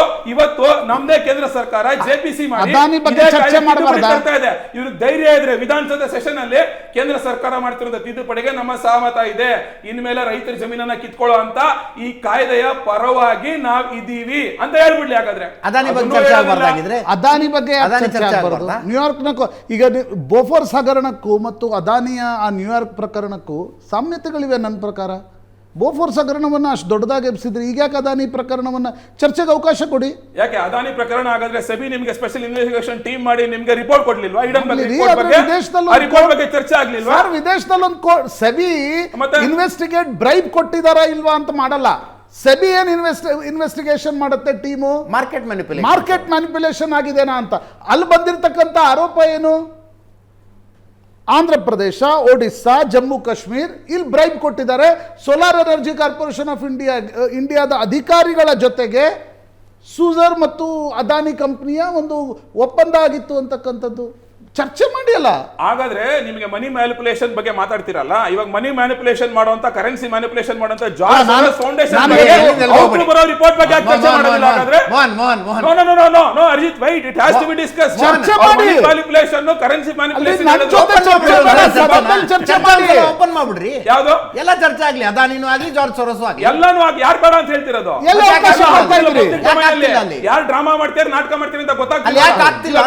ಇವಾಗ ಅವರೇ ಪಟ್ಟಿ ಕೊಟ್ರಲ್ಲ, ತೆಲಂಗಾಣ ರೇವಂತ್ ರೆಡ್ಡಿ ಆಗ ಅದಾನಿಗೆ ಇದು ಕೊಟ್ಟಿಲ್ವಾ, ಆರ್ಡರ್ ಕೊಟ್ಟಿಲ್ವಾ? ಅಶೋಕ್ ಗೆಹ್ಲೋಟ್ ರಾಜಸ್ಥಾನದಲ್ಲಿ ಪಶ್ಚಿಮ ಬಂಗಾಳ ದೀದಿ ಆರ್ಡರ್ ಕೊಟ್ಟಿಲ್ವಾ? ಹಾಗಾದ್ರೆ joint parliamentary committee Adani Modi ಬಾಯ್ ಬಾಯ್ ಅಂತಾರಲ್ಲ, ಹಾಗಾದ್ರೆ ರೇವಂತ್ ರೆಡ್ಡಿ ಮೋದಿ ಬಾಯ್ ಬಾಯ್ ಅಂತ ಹೇಳೋಣ, ಸಿದ್ದರಾಮಯ್ಯ ಮೋದಿ ಬಾಯ್ ಬಾಯ್ ಅಂತ ಹೇಳೋಣ, ಅಶೋಕ್ ಗೆಹ್ಲೋಟ್ ಆಮೇಲೆ ಅದಾನಿ ಬಾಯ್ ಬಾಯ್ ಅಂತ ಹೇಳೋಣ. ಅಲ್ಲಿ ನೆನಪಾಗೋದಿಲ್ವಾ ಅವ್ರಿಗೆ? ಎಲ್ಲ ಬಾಯ್ ಬಾಯ್ಗಳನ್ನ ತಗೊಂಡು ಬನ್ನಿ ಸದನಕ್ಕೆ, ಚರ್ಚೆ ಮಾಡಿ. ನೋಡಿ, ಒಂದು ನೆಗೆಟಿವ್ ಉದ್ದೇಶ ಇಟ್ಕೊಂಡು ಯಾವಾಗ ಆ ವ್ಯಕ್ತಿ ಜಾರ್ಜ್ ಸೋರೋಸ್ ಅನ್ನೋ ವ್ಯಕ್ತಿ ತನ್ನ ದೇಶದಲ್ಲಿ ಟ್ರಿವಿಯಲ್ ಇಶ್ಯೂ ಅನ್ಸುತ್ತೆ, ಅವ್ರಿಗೆ ವಕ್ಫ್ ಟ್ರಿವಿಯಲ್ ಇಶ್ಯೂ ಅನ್ಸುತ್ತೆ ಅಷ್ಟೇ. ನಾವು ಕೆಲಸ ಮಾಡೋಣ, ಜನಗಳಿಗೆ ಪಂಚಮಸಾಲಿ ಇಶ್ಯೂ ಇಬ್ರು ನೋಡಿ, ಪಂಚಮಸಾಲಿ ಎರಡು ರಾಜಕೀಯ ಪಂಚಮಸಾಲಿ ವಿಷಯ. ಇವತ್ತು ನೋಡಿ, ಈಗ ಟ್ರ್ಯಾಕ್ಟರ್ ಒಳಗಡೆ ಬರಬೇಕು ಬಿಡಬೇಕು, ಅದನ್ನು ಅಲ್ಲಿನ ಕಾನೂನು ಮತ್ತು ಸುವ್ಯವಸ್ಥೆಯ ದೃಷ್ಟಿಯಿಂದ ಯಾವುದೇ ಜಿಲ್ಲಾಡಳಿತ ಕ್ರಮವನ್ನು ತೆಗೆದುಕೊಳ್ಳಿ, ಬಿಡಲೇಬೇಕು ಅಂತಕ್ಕಂಥದ್ದೇನು ಇಲ್ಲ. ನೀವು ಒಂದು ಕಡೆ ಪ್ರತಿಭಟನೆಗೆ ಅವಕಾಶ ಕೊಡಬೇಕು, ಆದರೆ ವಾಹನಗಳನ್ನು ಬಿಡಬೇಕಾ ಪ್ರಶ್ನೆ. ಹಂಗಂದ್ಮೇಲೆ ದಿಲ್ಲಿಲಿ ಟ್ರ್ಯಾಕ್ಟರ್ಗಳನ್ನು ಪ್ರತಿಭಟನೆ ಮಾಡಬಾರ್ದಾಗಿತ್ತು. ಅಲ್ಲೂ ಪ್ರತಿಭಟನೆಗೆ ನನ್ನ ವಿರೋಧ ಇದೆ. ಆದರೆ ನೋಡಿ, ಪಂಚಮಸಾಲಿ ವಿಷಯ ಎರಡೂ ರಾಷ್ಟ್ರೀಯ ಪಕ್ಷಗಳಿಗೆ ಗೊತ್ತಿದೆ, ಅದು ಜಾತಿ ಗಣತಿ ಆಗದೆ ಎಂಪರಿಕಲ್ ಡಾಟಾ ಆಗದೆ ಇದು ಸಾಧ್ಯನೇ ಇಲ್ಲ ಅಂತಕ್ಕಂಥದ್ದು. ಬಟ್ ಆ BJP ಸರ್ಕಾರ ಇದ್ದಾಗ ಕಾಂಗ್ರೆಸ್ನವರು ಅದಕ್ಕೊಂದಿಷ್ಟು ಅಗ್ನಿಷ್ಟಿಕೆಯಲ್ಲಿ ಹಾಕ್ತಿರ್ತಾರೆ. ಈಗ ನೋಡಿದರೆ ವಿಜೇಂದ್ರ ಅವರೆಲ್ಲ ಹೋಗಿ ಭೇಟಿಯಾಗಿ ಪಂಚಮಸಾಲಿ ಹೋರಾಟ ಮಾಡಿ ಸಾಧ್ಯ ಉಂಟಾ? 2Aದಲ್ಲಿ ನೋಡಿ, ಒಂದು ಸೋಷಿಯಲ್ ಫ್ಯಾಬ್ರಿಕ್ ಅಂತಿರುತ್ತೆ. ನನಗೆ ಕೂಡಲ ಸಂಗಮ ಶ್ರೀಗಳ ಬಗ್ಗೆ ಗೌರವ ಇದೆ. ಬಟ್ ಒಂದು ನೀವು 2A ಈಗ ಮಹಾರಾಷ್ಟ್ರದಲ್ಲಿ ಏನು ಗಲಾಟೆ ಆಯಿತು, ಇಡೀ ಚುನಾವಣೆ ಏನು ನಡೀತು? ಮರಾಠ ಮೀಸಲಾತಿ ನಮಗೆ OBCಯಲ್ಲಿ ಕೊಡಿ ಅಂತಕ್ಕಂಥದ್ದನ್ನು ಕೇಳಿದ ಕ್ಷಣ ಜರಂಗೆ ಪಾಟೀಲ್ ಅಲ್ಲಿ ಅದು ಪೊಲಿಟಿಕಲ್ ಫೈಟು ನಡೀತು, ಸೋಷಿಯಲ್ ಫೈಟು ನಡೀತು. ನೀವಿಲ್ಲಿ 2Aದಲ್ಲಿ ಪಂಚಮಸಾಲಿ ಅಂದಾಕ್ಷಣ ಅದನ್ನು ಹಿಗ್ಗಿಸ್ಬೇಕಾದ್ರೆ ಸುಪ್ರೀಂ ಕೋರ್ಟ್ನ ಅನುಮತಿ ಬೇಕು. ಆದರೆ ಇಲ್ಲಿ ಮಾತ್ರ ಹೋರಾಟಕ್ಕೆ ಆಗಾಗ ತುಪ್ಪ ಸುರಿಸತಕ್ಕಂಥದ್ದು ಎರಡು ರಾಜಕೀಯ. ವಿಧಾನಸಭೆ ಕಾರ್ಯಕಲಾಪಗಳ ಪಟ್ಟಿನಷ್ಟೇ ನಾನು ಗಮನಕ್ಕೆ ತರ್ತೀನಿ, ಯಾಕೆಂದ್ರೆ ವ್ಯೂವರ್ಸ್ಗೆ ಗೊತ್ತಾಗಬೇಕು ಏನು ನಡೀತಾ ಇದೆ ಅಂತೇಳಿ. ಅದ್ರ ಬದಲು ಒಂದು ಲಿಸ್ಟ್ ಕೊಟ್ಬಿಟ್ಟು ಇಷ್ಟೇ ಚರ್ಚೆ ಮಾಡಿ, ಬರಬೇಡಿ. ಪ್ರಶ್ನೋತ್ತರವಾಳಿ ಲಿಖಿತ ಪ್ರಶ್ನೆ 2 ಸಬ್ಜೆಕ್ಟ್. ಬರೀ ಯಾವ್ದು ಬಳ್ಳಾರಿ ತಗೊಂಡು ಯಾರೊಬ್ಬ ಡಾಕ್ಟರ್ನ ಸಸ್ಪೆಂಡ್ ಮಾಡೋಣ, ಇದಾದ್ಮೇಲೆ 3ನೇ ಸಬ್ಜೆಕ್ಟು ಕಾಗದ ಪತ್ರಗಳನ್ನು ಒಪ್ಪಿಸುವುದು. ಅದಾದಮೇಲೆ ಸಚಿವರ ಹೇಳಿಕೆ, ಕೃಷ್ಣ ಬೈರೇಗೌಡಕ್ಕೆ ಸಂಬಂಧಪಟ್ಟಂತೆ ರಾಜ್ಯದಲ್ಲಿರುವ ಅಧಿಕ ಮಳೆಯಿಂದ ಉಂಟಾಗಿರೋ ಬೆಳೆಹಾನಿಗೆ ಸಂಬಂಧಪಟ್ಟಂತೆ ಅದು ಸ್ಟೇಟ್ಮೆಂಟು. 8ನೇ ಸಬ್ಜೆಕ್ಟು ಗಮನ ಸೆಳೆಯುವ ಸೂಚನೆಗಳು. 10 ಜನ ಪ್ರಶ್ನೆಗಳು ಕೇಳಿದ್ದಾರೆ. ಇದರಲ್ಲಿ 4 ಜನ BJPಯವರು, 4 ಜನ ಕಾಂಗ್ರೆಸ್ನವರು, 2 JDSನವರು. ಯಾರೂ ಸಹ ಈ ಸಾರ್ವಜನಿಕ ವಿಷಯಗಳನ್ನ ಚರ್ಚೆ ಮಾಡಿಲ್ಲ. ಅವರ ಕ್ಷೇತ್ರಕ್ಕೆ ಸಂಬಂಧಪಟ್ಟಂತೆ ಪ್ರಶ್ನೆಗಳು ಎತ್ತಿದ್ದಾರೆ, ಇನ್ಕ್ಲೂಡಿಂಗ್ ಸುನೀಲ್ ಕುಮಾರ್. ಇದಾದಮೇಲೆ ನಿಯಮ 69ರ ಮೇರೆಗೆ ಸಾರ್ವಜನಿಕ ಮಹತ್ವದ ಜರೂರು ವಿಷಯಗಳ ಬಗ್ಗೆ ಅಲ್ಪ ಕಾಲಾವಧಿ ಚರ್ಚೆ, ಇದು ಇಂಪಾರ್ಟೆಂಟು. ಇದನ್ನು ಇವರು ಮೂವೇ ಮಾಡಿಲ್ಲ, BJPಯವರಲ್ಲಿ JDSನವರು ಮೂವೇ ಮಾಡಿಲ್ಲ. ಸುನೀಲ್ ಕುಮಾರ್ ಕೊಟ್ಟಿರ್ತಕ್ಕಂಥದ್ದು ಕಳೆದ 2 ವರ್ಷಗಳಿಂದ ಯಾವುದೇ ಚಟುವಟಿಕೆಗಳನ್ನು ಸರ್ಕಾರದಿಂದ ಅನುದಾನ ಬಿಡುಗಡೆ ಮೇಲೆ ಪ್ರತಿನಿಧಿಸುವ ಬಗ್ಗೆ ಚರ್ಚೆ. ಬಗ್ಗೆನೂ ಕೊಟ್ಟಿಲ್ಲ ಅಥವಾ ಕೊಟ್ಟಿಲ್ಲ. ಇದರೊಂದಿಗೆ ಇವತ್ತಿನ ಲೆಫ್ಟ್ ರೈಟ್ ಅಂಡ್ ಸೆಂಟರ್ ಮುಗಿಸ್ತಾ ಇದ್ದೀನಿ. ನೇರ ದಿಟ್ಟ ನಿರಂತರ ಸುದ್ದಿಗಾಗಿ ನೋಡ್ತಾ ಇರಿ ಏಷ್ಯಾನೆಟ್ ಸುವರ್ಣ ನ್ಯೂಸ್.